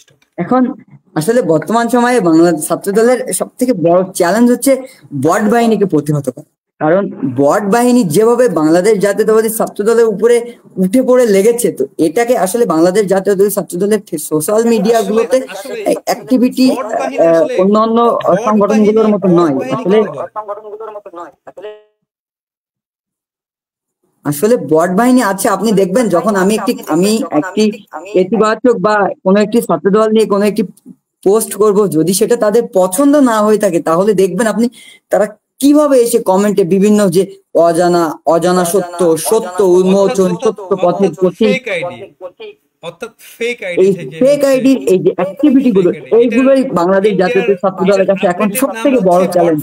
এই বাঁশের কেল্লাকে আমাদেরকে প্রতিহত করতে হবে। এইরকম যেগুলো আছে, যেগুলো ভুয়া নিউজ প্রচার করে জনমনে বিভ্রান্তি সৃষ্টি করছে, এগুলো আমাদের প্রতিহত করা আমাদের জন্য এখন সব থেকে বড় চ্যালেঞ্জ। বলে কি আমি উদ্বেগ ব্যক্তিগতভাবে কি এটাকে কি মনে উদ্বেগ করি যে গ্রহণ করেছেন এই এই ফেক আইডি বা এই বট বাহিনী? ফেক আইডির আপডেটেড নেম হচ্ছে, আমরা আজকে জানতে পারলাম, বট বাহিনী। আমাদের আজকের অনুষ্ঠানের আমাদের আমন্ত্রিত অতিথি সাকিব আল হাসান, উনি বাসায় পৌঁছেছেন। আসসালামু আলাইকুম সাকিব আল হাসান। অধীর জি, আগ্রহে শুনতে অনেকেই পাচ্ছি। অপেক্ষা করছেন এই সাকিব আল হাসান সকলকে কখন আন্তরিকভাবে জয়েন দুঃখিত করে। যে আমি পল্টনে অবস্থান কারণে আসতে দেরি হয়েছে। তো সকলকে আসসালামু আলাইকুম। আমার সহ আলোচক হাসিবুল ইসলাম শান্ত এবং সঞ্চালক রায়হান কবির ভাইকে অসংখ্য ধন্যবাদ এই আমাকে সুযোগ দেওয়ার জন্য আজকের এই অনুষ্ঠানে। জি, যে কথায় বলছিলাম আসলে ছাত্র দলের চ্যালেঞ্জ আরো রয়েছে। বাংলাদেশ জাতীয়তাবাদী ছাত্র দল সবসময় গণতন্ত্র প্রতিষ্ঠা এবং শিক্ষা অঙ্গনকে ভয়মুক্ত করতে চায়। আমরা দেখেছি দেশের শিক্ষা অঙ্গনে যে দমন পীড়ন সন্ত্রাস একচেটিয়া রাজনীতির কারণে ক্ষতিগ্রস্ত ছিল। বিগত 17টি বছর বাংলাদেশের অন্যান্য ছাত্র সংগঠনগুলো ক্যাম্পাসে তাদের সুষ্ঠু ধারার রাজনীতি তারা চর্চা করতে পারেনি। আমরা ইতিহাসের সাথে এটা আমাদের জন্য বর্তমানে এখন বিশেষ করে বলতে গেলে গণতন্ত্রকে রক্ষাই আমাদের বড় চ্যালেঞ্জ। কিন্তু আমরা এটাই আমাদের শক্তি হিসাবে দেখতেছি, কারণ ইতিহাসে দেখা গেছে যত বেশি বাধা এসেছে বাংলাদেশ জাতীয়তাবাদী ছাত্রদল তত বেশি দৃঢ় হয়েছে, তত বেশি সংগঠনকে তারা শক্তিশালী করে আবারও গণতন্ত্রকে পুনরুদ্ধার করে নিয়ে এসেছে। তো আমাদের বর্তমানে সব থেকে বড় চ্যালেঞ্জ হচ্ছে শিক্ষা অঙ্গনে মুক্ত, শিক্ষা অঙ্গনে সুষ্ঠু ধারার রাজনীতির চর্চা করা। পুরো জাতির আমাদের জন্য লক্ষ্য গণতান্ত্রিক পরিবেশ ফিরিয়ে আনা, আর তরুণদের জন্য নিরাপদ রাজনীতি যাতে আমরা নিশ্চিত করতে পারি, এজন্য বাংলাদেশ জাতীয়তাবাদী ছাত্রদল সবসময় সক্রিয় ভূমিকা রাখছে এবং আশা করি ভবিষ্যতেও রাখবে।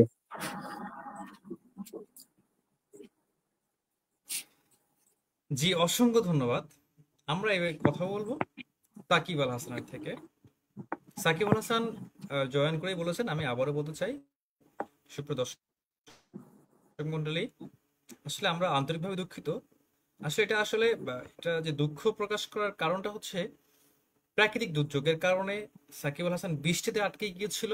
উনি ওনার ইউনিভার্সিটি থেকে বাসায় ফিরতে লেট হয়ে গেছে, যার কারণে আমাদের এই প্রোগ্রামে জয়েন হতে লেট হয়ে গেছে।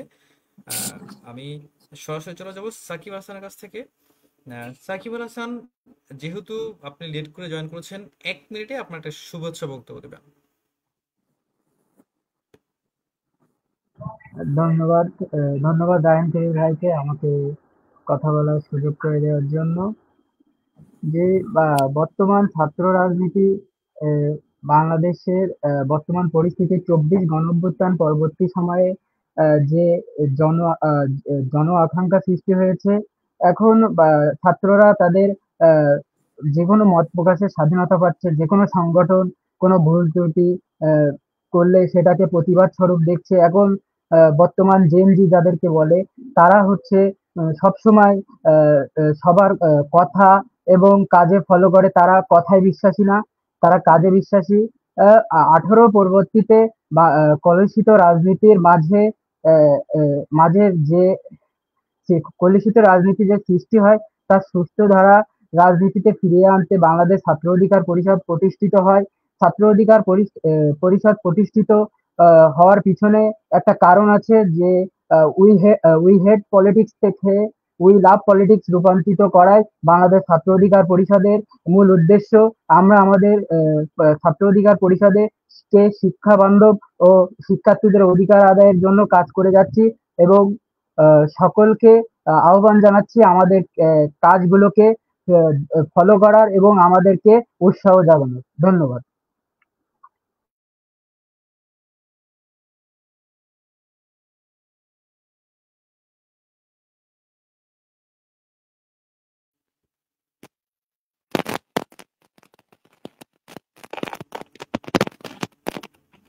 জি, ধন্যবাদ সাকিব আল হাসান।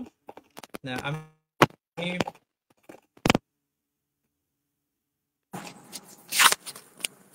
টেকনিক্যাল প্রবলেম হচ্ছে,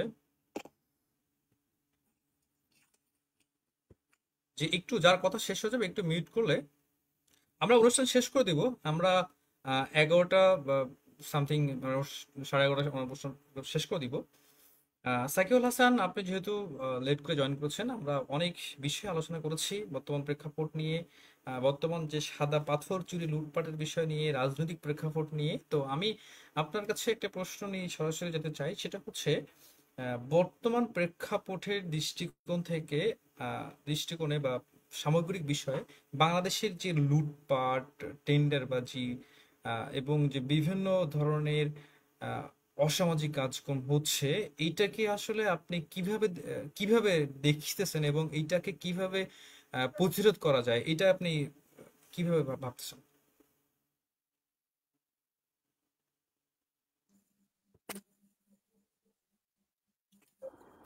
এটাকে আমি ইতিবাচক ভাবে এবং নেতিবাচক দিকভাবে দুইভাবে বিভক্ত করতে পারি। কারণ আমরা দেখতে পেয়েছি যে আহ, কোনো অপকর্ম বা লুটপাট, চাঁদাবাজি, দখলদারিত্ব কিংবা হয়রানির শিকারগুলোকে কোনো মিডিয়া বা ইলেকট্রনিক মিডিয়াতে প্রকাশ হয় না, বা জনসমক্ষে আসার ভয়ভীতির কারণে ডিলেট এগুলোর কারণে আহ, আহ, অনেকে মুখ খুলতে ভয় পেত, কিন্তু বর্তমানে কোনো কিছু হলেই সেটা নিউজে জনসমক্ষে চলে আসছে। যার পরবর্তীতে এখন দখলদারিত্ব, বিশৃঙ্খলা এবং লুটপাট আহ, হলেই মানুষ জনসমক্ষে দেখতে পাচ্ছে, যার কারণে আহ, বর্তমানে নিউজগুলো আসছে। পূর্বে নেয় এখন কমে গেলেও আহ, বর্তমানে দখলদারিত্ব যারা করে তাদের কোনো রাজনৈতিক দল বা পরিচয় থাকে না। দখলদাররা দখলদারি তাদের পেশা হিসেবে বেছে বেছে নিয়েছে। আমরা তাদেরকে প্রতিহত করব। সকল ছাত্র সংগঠনের প্রতি এবং রাজনৈতিক দলের প্রতি আমি আশা রাখবো তারা তাদেরকে অবস্থান দিবে না এবং সকলের দিক থেকে তাদেরকে প্রতিরোধ করবে।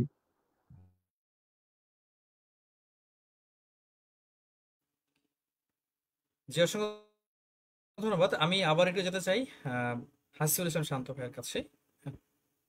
যে বর্তমানে আমরা দেখেছি যে মানে ছাত্রদলের মানে অনেকের মধ্যে দেখেছি যে ছাত্রদলকে সহিংসতা বা মানে বিতর্কের সংগ্রহ দেখানো হচ্ছে। মানে আপনি একটু আগে বলেছেন যে বট বাহিনী, আহ, বা আমরা যেটা ফেক আইডি বলি, বট বাহিনী আসলে যে এই প্রশ্নের উত্তর তো অসততাকে আমাদের মনে হয় বেশিভাবে একটু আগে হয়তো এই প্রশ্নটার উত্তর আমাদের দেওয়া হয়েছে। রান ভাই খেয়াল করবেন। হ্যাঁ, হ্যাঁ, আমি ওইটা আমি ওই দৃষ্টিকোণে যাচ্ছি।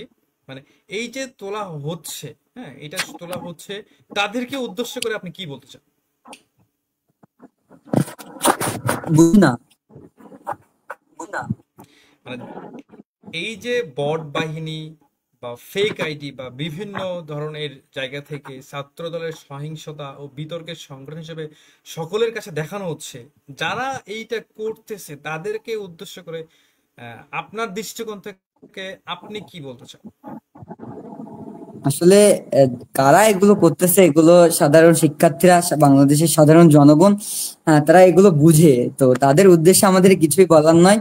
তো আমি আপনাকে বলেছি যে যত ষড়যন্ত্র বাংলাদেশ জাতীয়তাবাদী ছাত্র দলের উপর করা হবে, বাংলাদেশ জাতীয়তাবাদী ছাত্র দল তত দৃঢ়ভাবে এটাকে প্রতিহত করবে। এবং তাদের উদ্দেশ্যে আমার একটিই কথা, যে আপনারা সুষ্ঠু ধারার রাজনীতি করুন, গুপ্ত রাজনীতি থেকে বেরিয়ে আসুন। কারণ 24 পরবর্তী সময় বাংলাদেশে আহ সাধারণ শিক্ষার্থীরা আর এগুলো দেখতে চায় না। আপনারা ইতিবাচক রাজনীতি ফিরে আসুন। আপনারা আর এভাবে বট অ্যাটাক গুলো কইরেন না ভাই। আপনারা এগুলো থেকে বিতর্ক থাকুন। আর আপনি খেয়াল করবেন যে বট অ্যাটাক গুলোর যে ভাষাগুলো হয়ে থাকে, এগুলো আসলে একজন প্রকৃত রাজনৈতিক ব্যক্তির এরকম ভাষা হতে পারে না। আসলে কি বলবো এদেরকে, এদের সম্পর্কে আমার ভাই কিছু বলার নাই। তো এরা যত ষড়যন্ত্র করবে, বাংলাদেশ জাতীয়তাবাদী ছাত্রদল এদের ষড়যন্ত্র প্রতিহত করার জন্য সর্বদা প্রস্তুত আছে এবং থাকবে ইনশাআল্লাহ। আসলে ভালো কাজ আসলে দ্বারা সমাজে এদেরকে আছে। আপনি আপনি ইতিমধ্যে লক্ষ্য করেছেন যে বাংলাদেশ জাতীয়তাবাদী ছাত্রদল এখন আর কথায় নয়, তারা কাজে বিশ্বাসী। তারা বিভিন্ন অ্যাক্টিভিটি দিয়ে, বিভিন্ন সেমিনার, বিভিন্ন বিতর্ক, শিক্ষাঙ্গনে শিক্ষার্থীদেরকে সাথে নিয়ে বিভিন্ন যে সামাজিক কাজগুলো এগুলো করে তারা এগুলো জবাব দিচ্ছে। তারা আর মুখে নয়, তারা এগুলো এখন কাজে কর্মে বাংলাদেশ জাতীয়তাবাদী ছাত্রদল এটাকে প্রমাণ করছে। তো আশা করি বাংলাদেশ জাতীয়তাবাদী ছাত্রদলের উপরে ষড়যন্ত্র করে কোনো লাভ হবে না। কারণ বাংলাদেশ জাতীয়তাবাদী ছাত্রদল একটি বৃহত্তম ছাত্র সংগঠন। এই ছাত্র সংগঠনে অত্যন্ত মেধাবী ছাত্ররা থাকে এবং শুধু যে ছাত্ররা নয়, বাংলাদেশ জাতীয়তাবাদী ছাত্রদলের অনেক শুভাকাঙ্ক্ষী, সাংবাদিক বলেন, বিভিন্ন অ্যাক্টিভিটিজম তারা এই সংগঠনকে আসলে শক্তভাবে প্রতিহত করতে তারা আছে। তারা, আমি আশা করি বাংলাদেশ জাতীয়তাবাদী ছাত্রদল সকল অন্যায়, বট অ্যাটাক এগুলো আসলে আস্তে আস্তে প্রতিহত করবে ইনশাল্লাহ।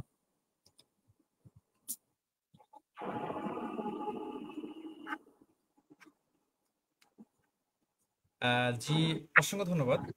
আমি আমাদের প্রোগ্রামের মধ্যে একটা অ্যানাউন্সমেন্ট করতে চাই। অ্যানাউন্সমেন্ট বলতে আপনারা অনেকেই জানেন, সাতক্ষীরাতে বাইপাস সড়কে হাজী সিদ্দিক মার্কেট, আপনাদের সাতক্ষীরার মানুষের কথা চিন্তা করে নতুন একটি রেস্টুরেন্ট উদ্বোধন হতে যাচ্ছে, ঘরে বাইরে cafe and restaurant, Haji Siddique market, bypass সড়ক, সাতক্ষীরা।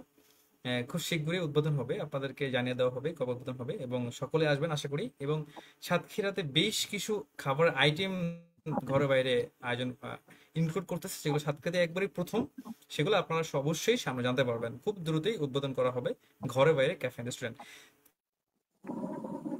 জি ধন্যবাদ, জি ধন্যবাদ। আমি এবার সরাসরি যেতে চাই সাকিব হাসানের কাছে, যে আপনি কিভাবে দেখেন, অর্থাৎ এখনকার তরুণদের রাজনীতি নিয়ে আপনার ভাবনা কি, এবং এই তরুণদের রাজনীতিটাকে আপনি কিভাবে দেখেন?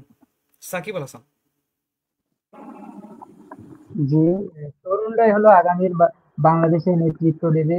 সে আশা আকাঙ্ক্ষার বাংলাদেশ স্বপ্ন দেখে।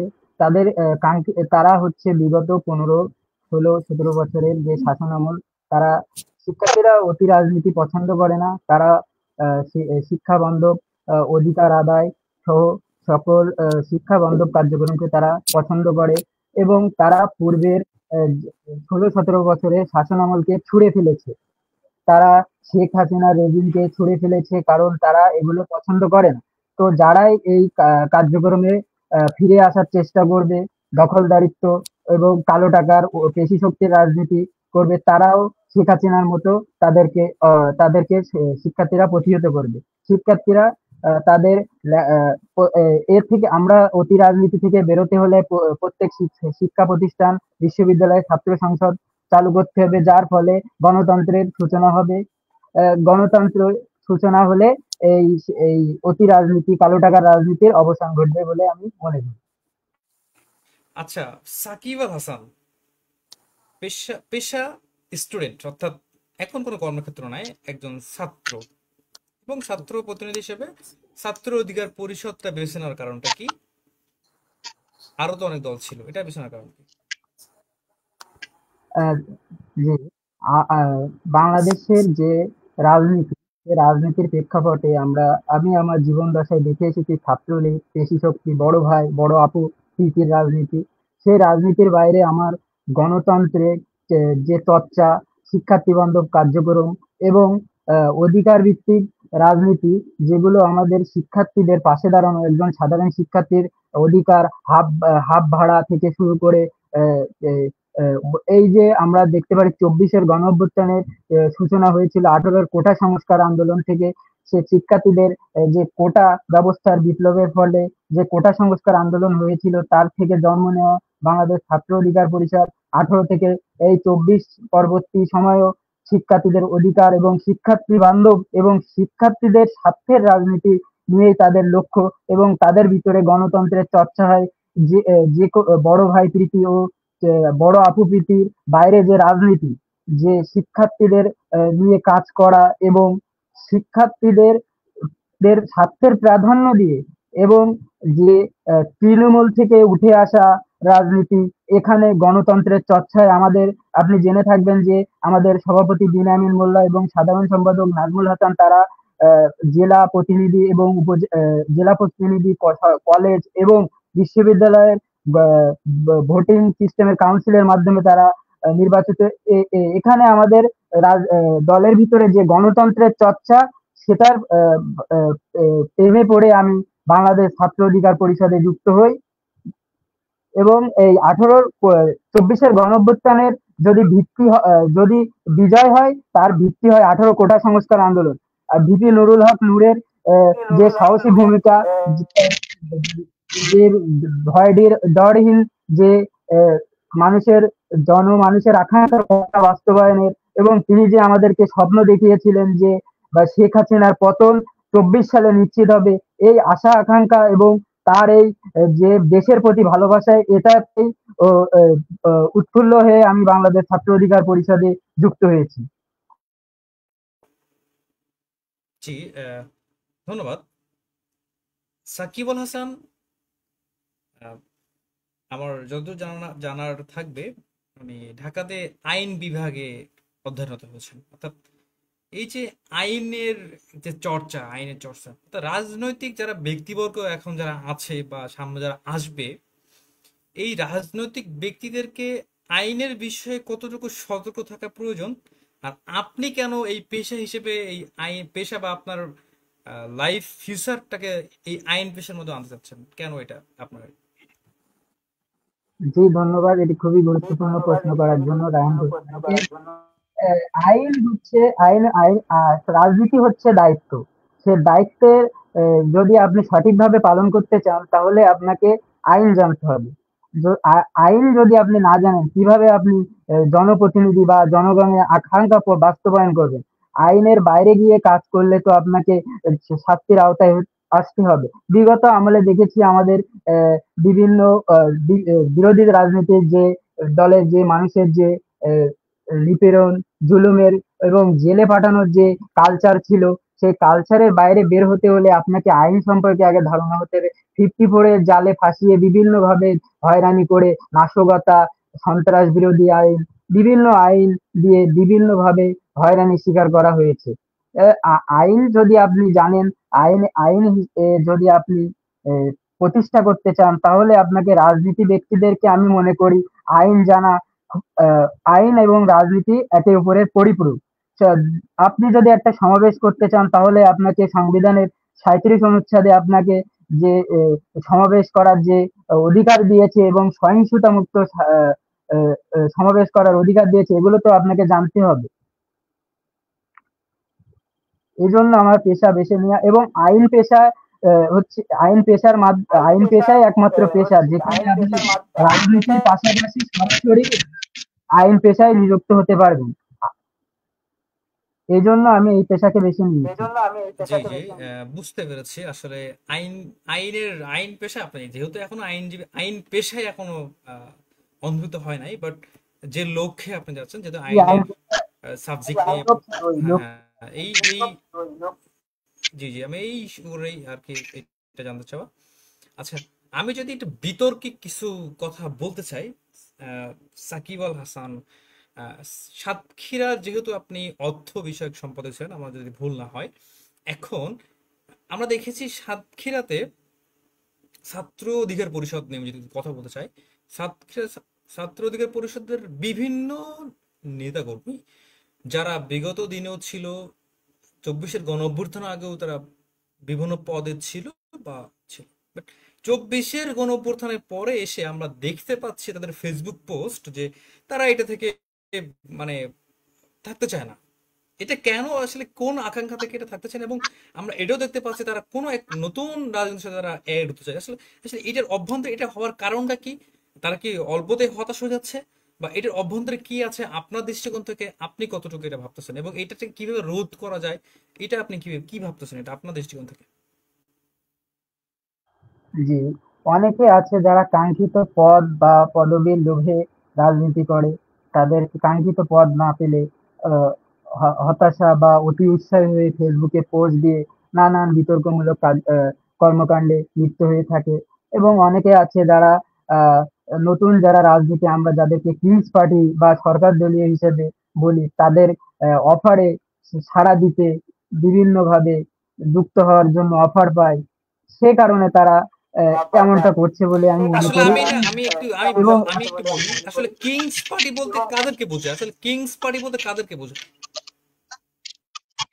কিংস পার্টি বলতে আমরা বুঝি যে সরকারের পৃষ্ঠপোষকতায় যে রাজনৈতিক দল গঠন করা হয়েছে, যাদের প্রতিনিধিত্ব সরকারে আছে, আমরা তাদেরকেই কিংস পার্টি বলি।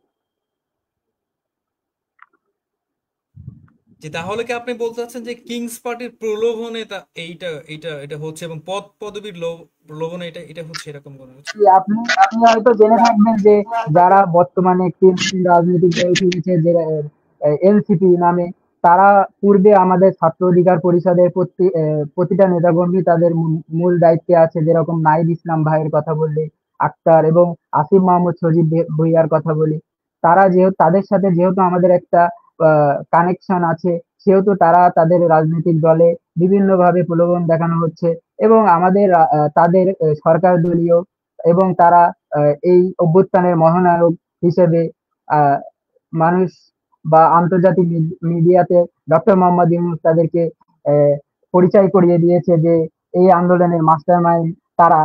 সেহেতু তাদের প্রতি একটি আহ, দল বা সুবিধা গোষ্ঠী সবসময় চাইবে তাদেরকে স্বার্থ হাসিলের জন্য তাদের পিছনে আহ, শুভাকাঙ্ক্ষী হিসেবে আর্থিক অনুদান সহ বিভিন্ন সহযোগিতা করে। এবং তারা আর্থিকভাবে অনেক সচ্ছল। বাংলাদেশ ছাত্র অধিকার পরিষদ কিংবা গণ অধিকার পরিষদ আর্থিকভাবে অতটা সচ্ছল, বা তার প্রতিটা নেতাকর্মী বা তৃণমূলের যে আকাঙ্ক্ষা বাস্তবায়ন করতে এখনো সম্ভব হয়ে ওঠেনি।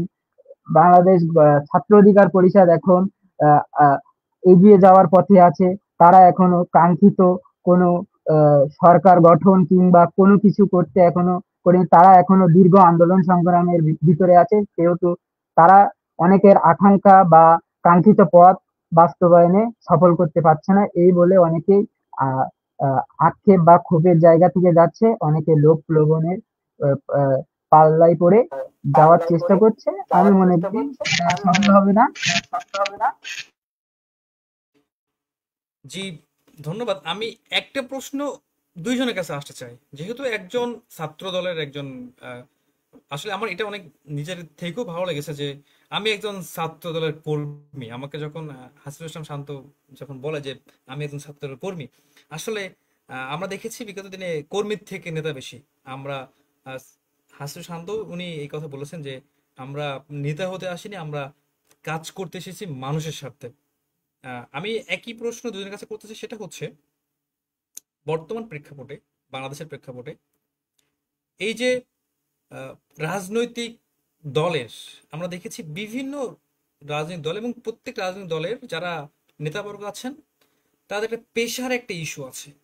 অর্থাৎ একজন অপেশাদার, অর্থাৎ তার পেশায় মানে ব্যাকগ্রাউন্ডে পেশায় কিছু নাই, মানে অর্থাৎ সে কোনো পেশার অন্তর্ভুক্ত না, সে রাজনীতিটাকে ইউজ, রাজনীতির মাধ্যমে এসে তার পারিবারিক সবকিছু চাহিদা মেটাচ্ছে। আসলে এই যে এই যে ধ্যান ধারণা, হ্যাঁ, এই ধ্যান ধারণার আলোকে যদি আমি আপনাদের কাছে প্রশ্ন করতে চাই যে একজন অপ্রতিষ্ঠিত ব্যক্তি রাজনীতির জন্য কতটুকু সুফল বয়ে আনতে পারে, আর এবং একজন প্রতিষ্ঠিত ব্যক্তি রাজনৈতিক দিক থেকে কতটুকু সুফল বয়ে আনতে পারে, দুইজনের দৃষ্টিকোণ থেকে আমি প্রশ্নটা উত্তর চাই। প্রথমে যাব হাসিউল শান্ত ভাইয়ের কাছে। জি, ধন্যবাদ দীর্ঘ সময় পরে আবার আমাকে সুযোগ করে দেওয়ার জন্য। আসলে আমি প্রথমেই বলেছি যে বাংলাদেশের রাজনীতিতে বিশেষ করে তৃণমূল পর্যায়ে বিশেষ বিশেষ করে তৃণমূল পর্যায়ে যে রাজনৈতিক চর্চা করা হয়, এখানে শিক্ষিতদের থেকে একটু অশিক্ষিতদের লোকদের সংখ্যা আর কি বেশি। তো প্রথমত আমাদের এটা বিশেষ করে সাধারণ জনগণই আসলে নেতৃত্ব নির্বাচন করার ক্ষমতা রাখে, কারণ জনগণই সকল ক্ষমতার উৎস। তো একটি জনগণ, একজন জনপ্রতিনিধি হিসেবে যদি আমরা কাউকে সিলেক্ট করতে চাই, তো প্রথমে আমাদের সাধারণ জনগণকে সিলেক্ট করতে হবে যে তারা সুষ্ঠু ধারা রাজনীতির চর্চা করবে কিনা, সে শিক্ষিত কিনা, তার ব্যবহার আচার, তার কথার শালীনতা কেমন, কতটুকু। আসলে যদি সাধারণ জনগণ চায় যে না, আমরা একটা সুন্দর নতুন এবং সুষ্ঠু ধারার নেতৃত্বকে প্রাধান্য দিব, তো সেখানে আর পেশাদার রাজনীতিবিদরা সেখানে ঢুকতে পারে না। কারণ এখন বাংলাদেশের যে গণতন্ত্র আছে, আগে দীর্ঘ 17টি হরণ করে নেওয়া হয়েছিল, তাদের উপর অন্যায় অত্যাচার যেভাবে নিপীড়ন ভাবে চালিয়ে দেওয়া হতো, সেটা তো এখন আর নাই। কারণ 24 পরবর্তী সময়ে আমরা লক্ষ্য করছি যে সমগ্র বাংলাদেশের রাজনীতির ইতিবাচক পরিবর্তন এসেছে। তো এই ইতিবাচক পরিবর্তনকে আমাদেরকে ধরে রাখতে হবে। তাছাড়া তৃণমূল পর্যায়ে যে নেতা নির্বাচন করা হয় এ ব্যাপারে আমাদের সর্বোচ্চ সজাগ থাকতে হবে, যেন এখানে বিশেষ করে আসলে রাজনীতি আসলে রাজার খেলা। তো এখানে রাজা হতে হলে প্রথমত আপনাকে জ্ঞান অর্জন করা লাগবে। তো জ্ঞানী যদি আপনি না হন তো আপনি কখনোই একটি সংগঠনকে নেতৃত্ব দিতে পারবেন না। তো আমাদেরকে এই রাজাকে খুঁজে বের করতে হবে। রাজাকে যদি যোগ্য রাজা যদি আমরা খুঁজে পাই তাহলে তৃণমূল পর্যায়ে আর আমরা এরকম অশিক্ষিত লোকদের দ্বারা আমরা শাসিত হব না। আসলে আমাদের আসলে আমি তরুণরা একটু এখন এখানে রাজনীতিতে ইন্টারাপ্ট করতে চাই। আসার রাজা বলতে লক্ষ্যই আসলে হচ্ছে যেন আমি আমরা একটু অযোগ্য লোক দিয়ে শাসিত না হই। যে আমি একটু এখানে যদি অ্যাড করতে চাই যে আসলে রাজা বলতে কাদেরকে বোঝায়? যাদেরকে অর্থবিত্ত প্রভাবশালী ব্যক্তি তাদেরকে বোঝায়, নাকি জি শিক্ষিত না জ্ঞানী না না, ব্যক্তিদেরকে বোঝায়? কোনটাকে বোঝায়? আসলে শিক্ষিত জ্ঞানী ব্যক্তি যারা মানুষের জন্য কাজ করবে, যারা জনগণের পাশে থাকবে, জনগণের সুখে দুঃখে একজন রাজার মতো যারা পাশে থাকবে প্রজাদের, আমি এই ক্ষেত্রে রাজাকে বুঝিয়েছি। এখানে কোনো অর্থবিত্ত প্রভাবশালীকে বোঝানো হয়নি। আসলে মানুষের জন্য ভালো কোনো কাজ করতে গেলে অর্থবিত্তের প্রয়োজন হয় বলে আমি মনে করি না। আসলে নেতৃত্বর গুণাবলী যার ভিতরে আছে, যদি সুস্থ ধারার নেতৃত্ব সে দিতে জানে তাহলে মানুষ আসলে সমাজে ইতিবাচক রাজনৈতিক ধারা ফিরে আসবে বলে আমি মনে করি। জি, অসংখ্য ধন্যবাদ। আমি সাইক্লোথনে যাব তার আগে বলতে চাই দর্শক মন্ডলী, আমাদের অনুষ্ঠানের একবারে শেষ পর্যায়ে আমরা অল্প কিছুক্ষণের মধ্যে আমরা প্রোগ্রাম শেষ করে দিব। আমাদের টার্গেট ছিল 11:30টায় প্রোগ্রাম শেষ করে দেবো। আমাদের হাতে খুবই কম সময় আছে।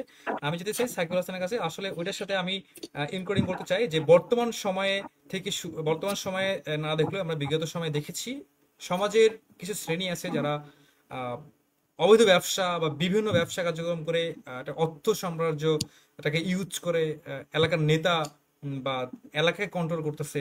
এইটা আসলে কতটুকু যৌক্তিকতা, বা নাকি ওইটা থেকে বের হয়ে এসে একজন শিক্ষিত জ্ঞানী ব্যক্তির হাতে সমাজকে সৌহার্দ্য করা, তার নেতৃত্ব মেনে চলা, এইটা আসলে আপনি কোন দৃষ্টিকোণ থেকে দেখেন? এবং ওই যে অবৈধ ব্যবসায়ী তাদেরকে এইটা থেকে রোধ করতে মানে এটা কিভাবে সম্ভব হয়, বা আপনাদের দৃষ্টিকোণ থেকে এটা কিভাবে নিচ্ছেন আপনারা? জি, আগে বিষয়টা বলি যে রাজনীতিকে যদি আপনি পেশা হিসেবে বেছে নেন তাহলে এই যে দখলদারিত্ব এবং কালো টাকার রাজনীতি, প্রভাব বিস্তার এগুলো হতেই থাকবে। যদি আপনি রাজনীতিকে নেশা হিসেবে বেছে নেন তাহলে আপনাকে রাজনীতি থেকে কিছু বেনিফিট বা আপনাকে আর্থিকভাবে সচ্ছল হতে হবে, এগুলো আমি মনে করি না। রাজনীতিকে নেশা হিসেবে যারা বেছে নিয়েছে তারাই এগিয়ে গিয়েছে, এবং যারা রাজনীতিকে পেশা হিসেবে বেছে নিয়েছে এই ফ্যাসিস্টের চিন্তা করে তারা এখন তাদের অর্থ সম্পদ সব রেখে পালিয়ে যেতে বাধ্য হয়েছে। এবং দখলদারি যারা করে তারা এখনো আমাদের তৃণমূল পর্যায়ে আছে।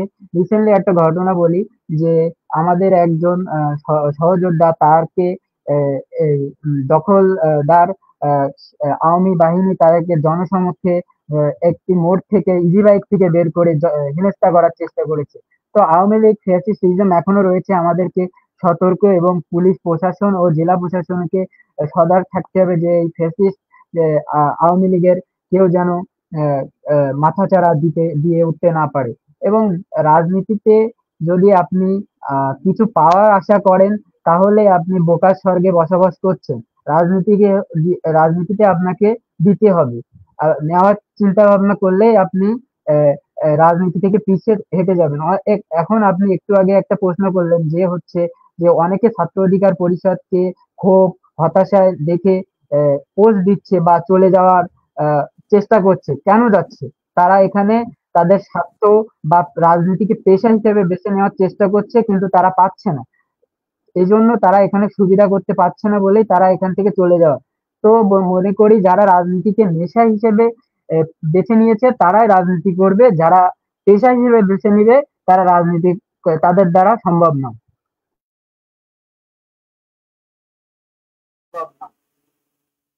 যে আমি আপনার এই কথার সাথে একটা প্রশ্ন অ্যাড করতে চাই, সেটা হচ্ছে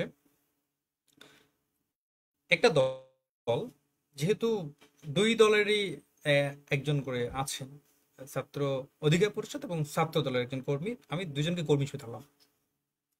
এখন একটা দলের একজন পদস্থ কর্মী হতে পারে বা বা কোনো পদস্থ কোনো একজন ব্যক্তিবর্গ যদি তার দলটাকে ছেড়ে অন্য একটা দলে যেতে চায়, আপনার দৃষ্টিকোণ থেকে সেই দলকে কি সেটা অ্যাকসেপ্ট করা উচিত হবে? সাকিব আল হাসান। সবারই মত প্রকাশের স্বাধীনতা রয়েছে এবং তাদের নিজের পছন্দ অপছন্দ বেছে নেওয়ার অধিকার রয়েছে, কিন্তু তাদের আদর্শগত মিল থাকলে এবং তার আদেশ সাথে অন্য থাকলে সে যদি অন্য আদর্শের রাজনীতি করতে পছন্দ করে অবশ্যই তার অধিকার রয়েছে। বাংলাদেশে তার মত প্রকাশ এবং রাজনৈতিক অধিকার তাকে সংবিধান এবং রাষ্ট্র তাকে দিয়েছে। আমি মনে করি তার পছন্দ অপছন্দ তার ব্যক্তিগত ব্যাপার, রাজনৈতিক হস্তক্ষেপ কোনো রাজনৈতিক দল করবে না। একজন রাজনীতিবিদ তার দল পরিবর্তন এটা অস্বাভাবিক কোনো বিষয় না, এটা করতেই পারে।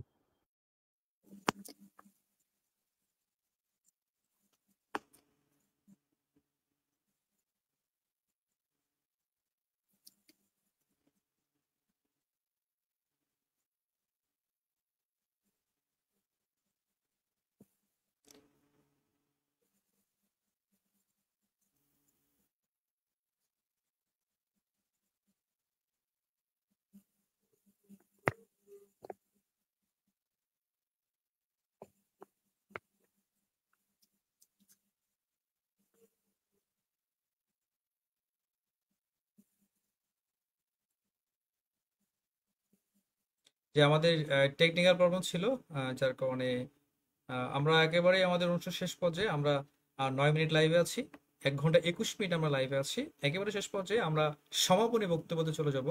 আমি সমাপনী বক্তব্যতে যেতে চাই হাসিবুল ইসলাম শান্ত ভাইয়ের কাছে, যে আপনি স্বল্প পরিসরে 2 থেকে 3 মিনিটের মধ্যে আপনার আজকের এই অনুষ্ঠানের সমাপনী বক্তব্য এবং এই মুক্তমত সম্পর্কে যদি কোনো কিছু বলার থাকে সেটা নিয়ে শেষ সমাপনী বক্তব্য দিবেন। আমি আবারও ধন্যবাদ জানাতে চাই যে মুক্ত মতামতে আমাকে এখানে আমন্ত্রণ জানানোর জন্য। আসলে এটা একটি প্ল্যাটফর্ম আমাদের তরুণদের জন্য যেহেতু করা হয়েছে, তো আমি আজকে প্রথম এই কোনো টকশোতে আর কি যুক্ত হয়েছি। তো আমার নিজের ভিতরে যে জড়তাগুলো, আসলে এখানে যদি কথা বলে নিজের ভিতরের জড়তাগুলো আমরা কাটাতে পারি, তো সামনে আশা করি আমাদের জন্য ভালো কিছু অপেক্ষা করবে ইনশাআল্লাহ। তো মুক্ত মতামতকে আবারও ধন্যবাদ। এভাবে যেন তরুণদের নিয়ে তারা তাদের কার্যক্রম চালাতে পারে এবং এভাবেই তারা এগিয়ে যাক। তাদের প্রতি দোয়া ও ভালোবাসা রইল। আসলে শেষ সমাপনী বক্তব্য বলতে কোন প্রশ্ন আছে নাকি? এমনি আপনি কি কোনো সমাপনী প্রশ্ন দিয়ে শেষ করবো নাকি আমি আমার মতো শেষ করব?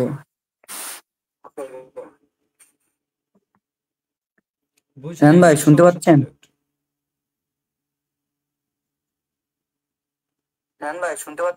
জি শুনতে পাচ্ছি, মানে কথা অস্পষ্ট ছিল নেটওয়ার্ক প্রবলেমের কারণে। মানে শেষ আচ্ছা সমাপনী বক্তব্য, মানে আপনার যদি নিজে থেকে কিছু বলার থাকে বা ছাত্র দল সম্পর্কে কিছু বলার থাকে বা তালা উপজেলার পাশে যদি কিছু বলার থাকে সেটা বলে আপনি শেষ করে দিবেন আজকের এই লাইভ প্রোগ্রামটা। আচ্ছা আচ্ছা, ধন্যবাদ জায়ান ভাই। আহ, আপনার যে তরুণদের জন্য ছাত্র রাজনীতি কিভাবে নিরাপদ ও অর্থবহ করা যেতে পারে, আপনি আমাকে এটা প্রশ্ন করেছিলেন। তো আমি এটাকে আঙ্গিকে আমি আমার সমাপনী বক্তব্যটা দিতে চাচ্ছি। তো আসলে আমরা জানি যে বাংলাদেশের ইতিহাসে ছাত্র আন্দোলন সবসময় ছিল গণতন্ত্র ও ন্যায়ের প্রধান চালিকা শক্তি। 1952 সালের সেই ভাষা আন্দোলন থেকে শুরু করে 71-এর মুক্তিযুদ্ধ, 90-এর গণ অভ্যুত্থান এবং 24-এর এই গণ অভ্যুত্থানের প্রতিটি সংগ্রামে বাংলাদেশের ছাত্ররা প্রথম সারিতে দাঁড়িয়েছিল। বিশেষ করে যখন 1978 সালে প্রতিষ্ঠিত শহীদ জিয়াউর রহমান প্রতিষ্ঠিত করেছিলেন যে বাংলাদেশ জাতীয়তাবাদী ছাত্র দল, এই সংগঠনটি সব সময় গণতন্ত্রের রক্ষক হিসেবে কাজ করেছে। 1990 সালে স্বৈরশাসন বিরোধী আন্দোলনে ছাত্রদলের যে ত্যাগ তিতিক্ষা গোটা জাতি সেটা শ্রদ্ধার সঙ্গে স্মরণ করে। এমনকি গত 17 বছরে ছাত্রদলের যে ধারাবাহিকভাবে রাজপথে থেকে গণতন্ত্রের জন্য লড়াই করেছেন বহু নেতাকর্মী, আপনারা জানেন যে বহু নেতাকর্মী কারাবরণ করেছেন, শত শত হাজার হাজার নেতাকর্মী শহীদ হয়েছেন। কিন্তু এখন আমাদের একটি প্রশ্ন থাকে যে এই রাজনীতি কিভাবে আমাদের তরুণদের জন্য আর কি অর্থবহ করা যেতে পারে। তো বাংলাদেশ জাতীয়তাবাদী ছাত্রদল সবসময় তরুণদের নিয়ে ভাবে। বাংলাদেশ জাতীয়তাবাদী ছাত্রদলের সাংগঠনিক অভিভাবক জনাব তারেক রহমান সাহেব তিনি তারুণ্যকেই প্রাধান্য দিয়ে তারুণ্যের উপরে দেশ গড়ার প্রত্যয় নিয়েছেন।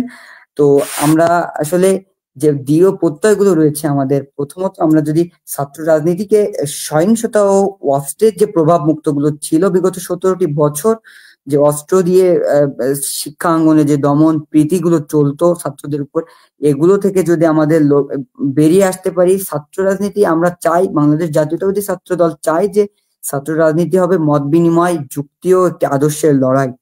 দ্বিতীয়ত ছাত্র রাজনীতি হতে হবে শিক্ষা সহযাত্রী, যে আপনি শুধু রাজনীতি করবেন এমনটি নয়, শিক্ষার পাশাপাশি আপনাকে রাজনীতিটাকে রাখতে হবে। আসলে শিক্ষার কোনো প্রতিদ্বন্দ্বী নাই, শিক্ষা আপনাকে এমন পর্যায়ে নিয়ে যাবে যেটা রাজনীতি আপনাকে নিয়ে যেতে পারবে না। তো আপনি যদি শিক্ষাঙ্গনে এগিয়ে থাকেন তাহলে আপনি রাজনীতিতেও আগাবেন।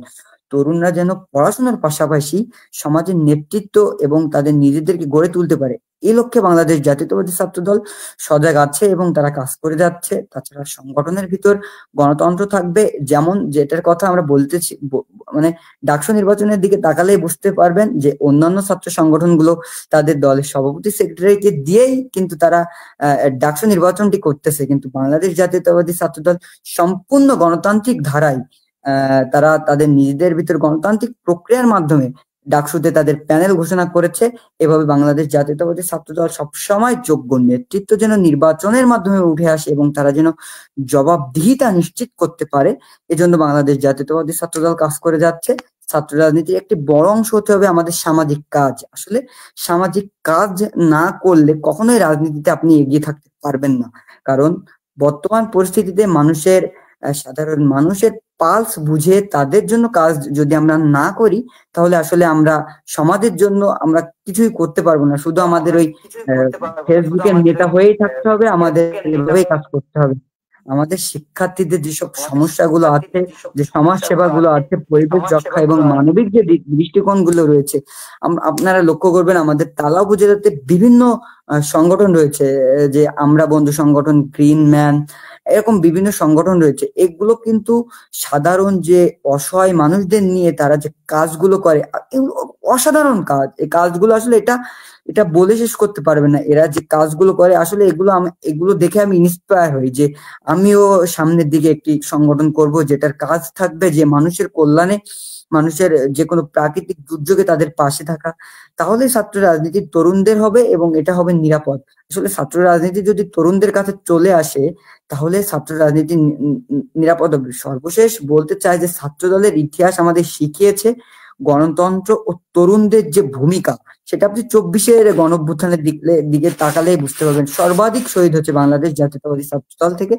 ভবিষ্যতে ছাত্রদল সেই ঐতিহ্য ধরে রেখে তরুণ প্রজন্মকে নেতৃত্ব এবং ইতিবাচক রাজনীতির দিকে হাঁটবে বলে আমি আশা করি, এবং আমি আমার তালা উপজেলাবাসীর জন্য সর্বোচ্চ চেষ্টা করি যেন তারা কোথাও কোনো বিপদ বা কোথাও কোনো অসহায় মানুষের পাশে থাকার জন্য। আপনি ইতিমধ্যে লক্ষ্য করবেন আমার তালা উপজেলার তেঁতুলিয়া ইউনিয়ন, ওটা আমার নিজের ইউনিয়ন আসলে, ওখানে কেশবপুর উপজেলা থেকে ঢোকা পানিতে তারা ওখানে প্রায় 200-300 অধিক ঘর এখনো ডোবানো আছে। তো সেখানে প্রশাসনের সহায়তায় সেখানে বিভিন্ন সাহায্য সহযোগিতা করার চেষ্টা আমরা করছি। আশা করি আমরা এই ধারা অব্যাহত রাখবো এবং মানুষের পাশে পাশে থাকার চেষ্টা করব। এ বলে আমি আমার কথা এখানে শেষ করছি। ধন্যবাদ মুক্ত মতামতকে, আবার ধন্যবাদ জানাই রায়হান ভাই আপনাকে। অসংখ্য ধন্যবাদ হাসিরুল শান্ত আপনাকে আপনার সমাপন বক্তব্য রাখার জন্য। এবার আমি যেতে চাই সাকিব আল হাসানের কাছে। সাকিব আল হাসানের কাছে আমি 2টা প্রশ্ন করব, তারপরে সমাপনীতে চলে যাব। যেহেতু সাকিব আল হাসান আজকের প্রোগ্রামে লেট করেছে, এই জন্য প্রোগ্রাম শেষের যে লেটের দায়ভার সম্পূর্ণ সাকিব আল হাসানের উপরে। সাকিব আল হাসান, আমরা জানি 24-এর গণঅভ্যুত্থানে সাতক্ষীরা জেলায় আপনি কারাবরণ করেছিলেন, অর্থাৎ আপনি অ্যারেস্ট হয়েছিলেন। এই যে অ্যারেস্ট হয়েছিলেন, তারপর আপনি জেল থেকে বেরিয়ে আসলেন এবং এখন 24 পরবর্তী সময়ে আপনি আইন বিষয়ে আপনি ঢাকাতে পড়াশোনা করতেছেন। এখন এই যে পড়াশোনার পাশাপাশি আপনার ছাত্র রাজনীতি, ছাত্র অধিকার পরিষদ, এই ছাত্র অধিকার পরিষদের যে সাড়া, যে তরুণ মানুষ, তরুণ যে ছাত্রদের বা মানুষদের সারা আপনারা কেমন ভাবে দেখতেছেন, এবং এই যে 24-এর গণ অভ্যুত্থানে অ্যারেস্টের দিনটা আপনার কাছে কেমন ছিল, এবং এখন বর্তমান সময়ে এসে আপনি ছাত্র অধিকার পরিষদ নিয়ে কতটুকু মানুষের মধ্যে আকাঙ্ক্ষা দেখতে পাচ্ছেন? দুইটা প্রশ্ন উত্তর দেবেন ধাপে ধাপে। জি, ধন্যবাদ।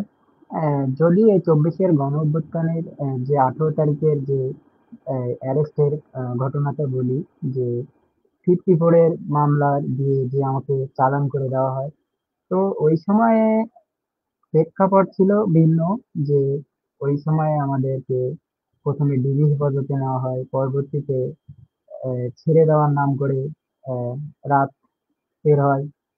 রাত 12:30টার দিকে থানায় আহ, পাঠানো হয়, পরবর্তীতে পরদিন আদালত থেকে কারাগারে প্রেরণ করা হয়। সেহেতু সেই সময় আমি মনে করি আইন পেশায় বা আইন পেশা ভুল হবে বলা, যে আইনে নিয়ে পড়াশোনা করার আমার ইচ্ছা বা আকাঙ্ক্ষা কিভাবে আসে, এ বিষয়ে আমি ছোট কিছু বলতে চাই। আমাদের যে আহ, যারা ছাত্ররা অ্যারেস্ট হই আমরা 34 জন, পরবর্তীতে আরো 2-3 জন, 38 জন টোটাল, তাদের আহ, পক্ষে আইনজীবী হিসেবে দাঁড়ানো সাতক্ষীরা জেলা কোর্টে কেউ ছিল না। পরবর্তীতে আলো ভাই, তারপরে হাসিফ ভাই, সাইফুল ভাই এবং শহীদ হাসান অ্যাডভোকেট, তারা আমাদের পাশে যে বিনা পারিশ্রমিক দিয়ে যে আমাদেরকে যে আইনি সহযোগিতা দিয়েছেন। পরবর্তীতে আলো ভাই অ্যারেস্ট হয় এবং পুলিশ তাকে আঘাতও করে। এই যে অনুপ্রেরণা, এবং তারা যে সেই সময় আমাদের পরিবার ছাড়া আর আইনজীবী ছাড়া আমাদের যে জেল থেকে বেরোনোর কোনো পথ ছিল না। সেই সময় আইনজীবীরা যে বিনা স্বার্থ বা আর্থিক আহ, ছাড়া, অর্থ ছাড়া যে আমাদের সহযোগিতা দিয়েছেন, এই অনুপ্রেরণায় আমি আইনজীবী হিসেবে পড়াশোনা শুরু করেছি। যে পরে যদি কোনো এমন কিছু হয়ে থাকে বা পরবর্তীতে কোনো গণ অভ্যুত্থান বা বিনা কারণে কেউ জেল বা হয়রানির শিকার হয়, তাদের পাশে আমিও যেন দাঁড়াতে পারি, সেই আকাঙ্ক্ষা বাস্তবায়নের জন্য আমি আইনি পড়াশোনা শুরু করেছি। এবং ছাত্র অধিকার পরিষদ বরাবরই গঠনের প্রতিষ্ঠা লগ্ন থেকেই উই হেট পলিটিক্স থেকে উই লাভ পলিটিক্স এর রূপান্তরিতর জন্য কাজ করে যাচ্ছে। 24-এর গণঅভ্যুত্থান পরবর্তীতে দেখবেন যে অনেকে ছাত্র রাজনীতিতে আসার আগ্রহ প্রকাশ করেছে, অনেকে এসেছে এবং নতুন একটি রাজনৈতিক দল গঠন হয়েছে, যেখানে নতুন যারা রাজনীতি শুরু করেছে তাদেরকে অবস্থান দেওয়া হচ্ছে। সেহেতু আমরা আমাদের যে কমিটমেন্ট নিয়ে 18 সালের যে কমিটমেন্ট নিয়ে আমরা এগিয়ে যাচ্ছি, সেটাতে আমরা সফল। আমরা উই লাভ পলিটিক্সে রূপান্তরিত করতে পেরেছি। এবং আমরা মনে করি রাজনীতি মানে যে ছাত্র অধিকার পরিষদ করতে হবে এমন না। রাজনীতি মানে আপনাকে অন্যায়ের বিরুদ্ধে দাঁড়ানো। সেখানে ছাত্র দল হতে পারে, ছাত্র শিবির, বাকশাল, যে কোনো দলের আপনি হতে পারেন, কিন্তু আপনাকে শিক্ষার্থী বান্ধব রাজনীতি হতে হবে। অনেকে গণতন্ত্রের কথা বলে, বড় বড় কথা বলে যে গণতন্ত্র প্রতিষ্ঠা করতে হবে। আমরা মনে করি গণতন্ত্র মুখে বললে তো চলবে না, আপনাদের নিজের ভিতরে গণতন্ত্রের চর্চা হবে। বাংলাদেশ ছাত্র অধিকার পরিষদ প্রথমেই গণতন্ত্রের চর্চা করে। তারা তাদের কাউন্সিলের মাধ্যমে সভাপতি, সাধারণ সম্পাদক এবং কেন্দ্রীয় সিনিয়র নেতৃত্ববৃন্দ গণতন্ত্রের চর্চা এবং নির্বাচিত প্রতিনিধি হিসাবে আহ, তারা সেখানে অবস্থান করে। আহ, কোনো মূল দলীয় রাজনীতির স্বাক্ষরিত প্যাডে আমরা ছাত্র রাজনীতি করি না। আমাদের ডাকসুর কথা যদি বলি, আমাদের ডাকসুতে আমাদের সমর্থিত প্যানেল আছে, কিন্তু আমাদের ছাত্র অধিকার পরিষদের নামে কোনো প্যানেল নেই। দিন আমিন মোল্লা ভাই DUCSU for change, no more politics, no more violence, academic excellence এর ভিত্তিতে DUCSU for change, vote for change এর প্যানেলে নিযুক্ত হয়েছেন।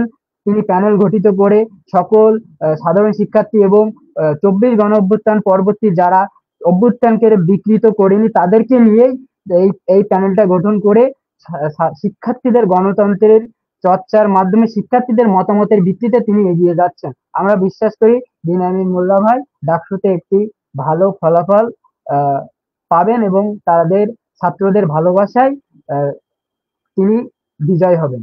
এবং ছাত্র অধিকার পরিষদ সাতক্ষীরা জেলার কথা বললে, আমরা ছাত্র অধিকার পরিষদে অনেকে আগ্রহ প্রকাশ করেন এবং ভালোবাসার জায়গা থাকে, কিন্তু পদে আসতে চায় না। কারণ তারা অপেক্ষা করছে যে কিভাবে রাজনৈতিক সুষ্ঠু পরিবেশ সৃষ্টি হবে, কিভাবে পূর্বের ন্যায় যদি আবার ফ্যাসিস্ট সরকার বা তাদের মতো শাসনামল সৃষ্টি হয়, যে কালো টাকার অপশক্তি রাজনীতি এবং জেল জুলুম বা বিরোধী দলের নিপীড়ন। কারণ বরাবরই ছাত্র অধিকার পরিষদ তাদের প্রতিষ্ঠা লগ্ন থেকে অন্যায়ের বিরুদ্ধে সোচ্চার এবং শিক্ষার্থী বান্ধব কার্যক্রমে পিছু হটেনি, যার পরিপ্রেক্ষিতে জেল জুলুম মামলা হামলা সহ অনেক কিছুর শিকার হয়েছে। আমরা এখনো ক্ষমতা বা ক্ষমতার কাছাকাছি কিছুতেই নেই, আমাদের এখনো দীর্ঘ লড়াই সংগ্রাম আছে।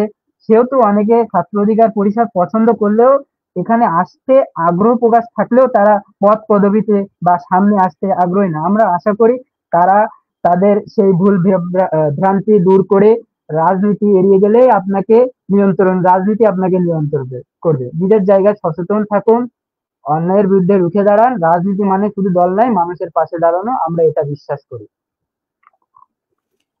জি, সাকিবুল হাসান যেটা বলছিলেন, রাজনীতি শুধু রাজনীতি নয়, রাজনীতি হোক সাধারণ মানুষের জন্য।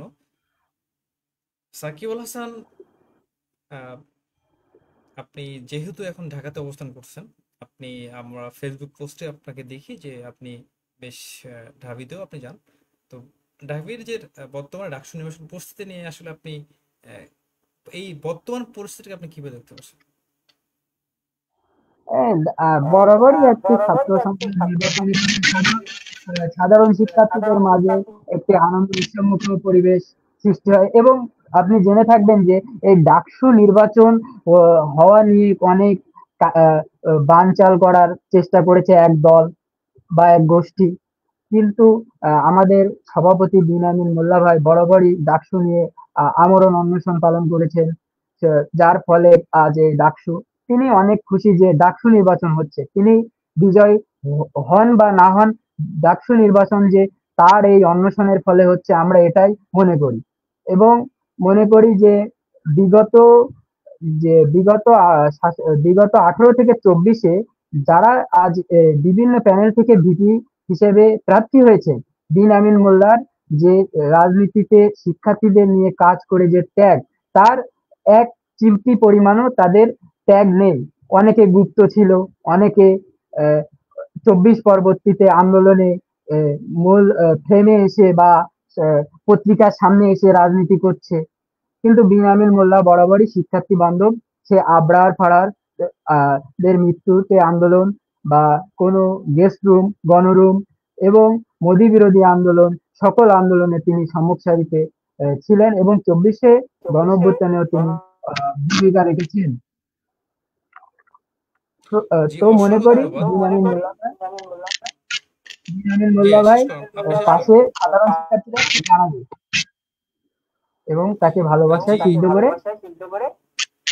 ভিপি জি, হিসেবে জি, অসংখ্য ধন্যবাদ। নির্বাচিত করবে। আমাদের সময় একেবারেই শেষ প্রোগ্রামের।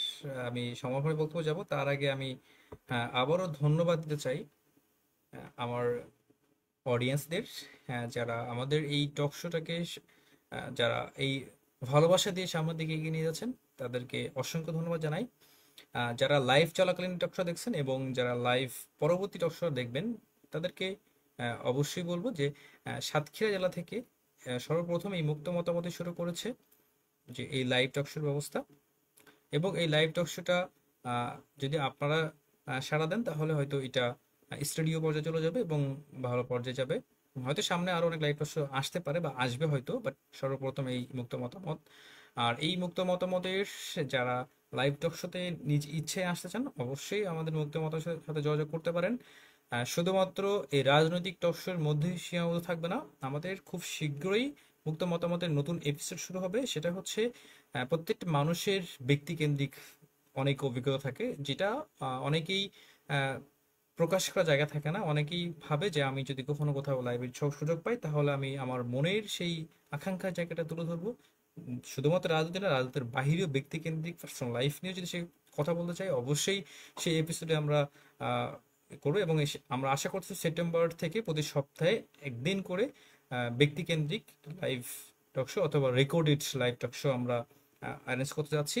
এই জন্য আপনাদের ভালোবাসা আমাদের প্রয়োজন, অবশ্যই লাইভটা শেয়ার করে দিবেন। অসংখ্য ধন্যবাদ। এবং আমি আবারও বলতে চাই, আপনাদের কথা চিন্তা করে, সাতক্ষীরাবাসীর কথা চিন্তা করে, সাতক্ষীরাতে খুব শীঘ্রই উদ্বোধন হতে হচ্ছে ঘরে বাইরে cafe and restaurant, Haji Siddique market, bypass সড়ক, সাতক্ষীরা জেলা। এবং সাতক্ষীরাতেই সর্বপ্রথম অনেক কিছু নতুন খাবারের তারা অ্যাড করতে যাচ্ছে, খুব শীঘ্রই উদ্বোধন হবে।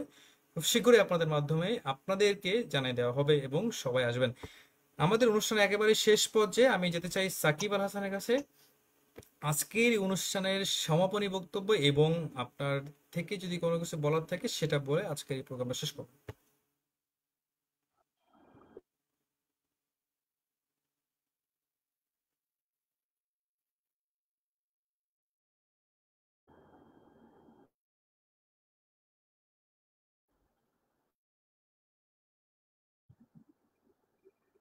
জি, ধন্যবাদ জানাই মুক্ত মতামতের এই সুন্দর আহ, আয়োজনের জন্য রায়হান কবির ভাইকে।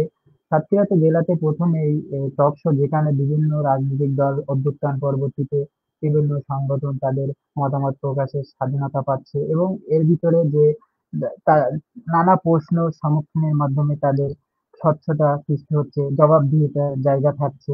আমি মনে করি আপনি এর পরবর্তীতে সাধারণ শিক্ষার্থী আছে যারা রাজনীতি করতে পছন্দ করে কিন্তু সুন্দর প্ল্যাটফর্ম পাচ্ছে না, কথা বলার জায়গা পাচ্ছে না, তাদেরকে সুযোগ দিবেন। এবং আপনি এভাবে মুক্ত মতামত সাতক্ষীরার গণ্ডি পেরিয়ে বিভাগ বিভাগ থেকে আন্তর্জাতিক জাতীয় পর্যায়ে এগিয়ে যাবে, এই আশা রাখি। এবং আমার বার্তা থাকবে তরুণ প্রজন্মের জন্য যে মেধাবীরা যদি রাজনীতিতে এগিয়ে না আসে, তাহলে এই গ্যাপটা পূরণ করবে অশিক্ষিত বা দুর্নীতি, দখলদারিত্ব, তারাই রাজনীতি করবে এবং আপনাকে নিয়ন্ত্রণ করবে। তো আপনার মেধা ও যোগ্যতা দিয়ে আপনি রাজনীতিতে আসুন, আপনার যোগ্যতা দিয়ে দেশকে এগিয়ে নিয়ে যান। আপনি শুধু স্বপ্ন দেখলে হবে না, আপনাকে স্বপ্ন বাস্তবায়ন করতে হলে আপনাকে রাজনীতি করতে হবে। রাজনীতি মানে শুধু দল নয়, মানুষের পাশে দাঁড়ানো। তো সকলকে মানুষের পাশে দাঁড়ানো, শিক্ষার্থী বান্ধব ছাত্র রাজনীতি করার আকাঙ্ক্ষা নিয়ে বাংলাদেশ ছাত্র অধিকার পরিষদ সাতক্ষীরা জেলা শাখার পক্ষ থেকে আন্তরিক ধন্যবাদ ও কৃতজ্ঞতা নিয়ে আজকের মতো বিদায় নিচ্ছি। আসসালামু আলাইকুম। জি, অসংখ্য ধন্যবাদ সাকিব আল হাসান। আমি প্রোগ্রামের একেবারে শেষ পর্যায়ে আমি যেতে চাই, আমাদের কমেন্ট সেকশনে আজকে ছিলেন এমডি আকাশ শিকদার। উনি খুলনা জেলার গণ অধিকার পরিষদের পক্ষ থেকে শুভকামনা জানিয়েছেন। আমাদের সাথে ছিলেন পলাশ পাওয়াল শিমুল, উনি শান্তর জন্য শুভকামনা জানিয়েছিলেন। আসমাতুল্লাহ আল গালিব ছিলেন শুভকামনা রায়হান ভাই। রাকিবুল ইসলাম উম, ছিলেন হাসিবুল ইসলাম, তোমার জন্য শুভকামনা রইল। আসফাতুল্লাহ গালিব আবার কমেন্ট করেছেন, নয়েজ আসতেছে, ওই সময় ছিল। আচ্ছা, রাকিবুল হাসান কমেন্ট করেছেন সাকিবের জন্য শুভকামনা রইল, প্রিয় অর্থ সম্পাদক। তানভীর আহমেদ সাগর, হোয়ার ইজ সাকিব, অনেকেই খোঁজ করতেছিল সাকিব কোথায়, সাকিব কোথায়। তো সাকিব তো আসলে জ্যামে পড়ে গিয়েছিল বৃষ্টির কারণে। আচ্ছা, আমার একটা প্রশ্ন ছিল, সেই সময় একটা উদ্দেশ্য ছিল যে আপনারা যারা লাইভটা দেখতেছেন, যদি আমার এই কথাটা আপনার শুনতে পান বা আপনারা দেখেন, তাহলে আপনারা কমেন্ট করবেন যে সাতক্ষীরার মতো জায়গা থেকে এই যে লাইভ টক শোটা কতটুকু আসলে সুফল বয়ে আনবে, এটার কুফল কি আছে, এবং এটার যদি কোনো কিছু চেঞ্জ করতে হয়, আমাদের কোনো ভুল হয়ে থাকে, আপনারা অবশ্যই কমেন্টের মাধ্যমে আমাদের ভুলগুলো ধরিয়ে দেবেন, যেন আগামী কোনো এপিসোডে আমরা যেন সেটা সলভ করতে পারি। আমাদের মধ্যে আসিফ হাসান আকাশ ছিলেন, তামজি তামজিদা আহ, তামজিদা আপু ছিলেন, আসমাতুল্লাহ গালিব ছিলেন, আমাদের আব্দুল আজিজ নয়ন ভাই ছিলেন, মাহিন ভাই ছিলেন, কাজী আমির আদ্দান ভাই ছিলেন, এমডি সুমন, সৌরভ ভাই ছিলেন, হাসিবুল ইসলাম শান্ত ভাই লিভ নিয়েছেন, উনি আমাদের আজকে আমন্ত্রিত অতিথি ছিলেন, ওনার ফোন অফ হয়ে গেছে যার কারণে উনি লিভ দিতে বাধ্য হয়েছেন। আহ, আনারুল ইসলাম আছেন শুভকামনা সবসময়ের জন্য, এমডি মামুন হাওলাদার শুভকামনা জন্য, এবং সুমন সৌরভ কমেন্ট করেছেন যে রাজনৈতিক হোক, জনগণের এগিয়ে যান, দোয়া রইল। এই কথাটাই বলেই আজকের এই অনুষ্ঠান আমরা শেষ করছি। রাজনীতি হোক সাধারণ জনগণের জন্য, দেশের কল্যাণ বয়ে আনুক, সকল প্রকারের দুর্নীতি, রাহাজানি, হয়রানি, টেন্ডারবাজি, চাঁদাবাজি, লুটপাট বন্ধ হয়ে যাক, সুফলা সুন্দরময় আমাদের বাংলাদেশটা অনেক উন্নতি হোক, এইটাই প্রত্যাশা ব্যক্ত করে আজকের এই অনুষ্ঠান এখানেই শেষ করছি। সকলকে আবার অসংখ্য ধন্যবাদ। আসসালামু আলাইকুম। দেখা হবে নতুন কোনো এপিসোডে। আল্লাহ হাফিজ।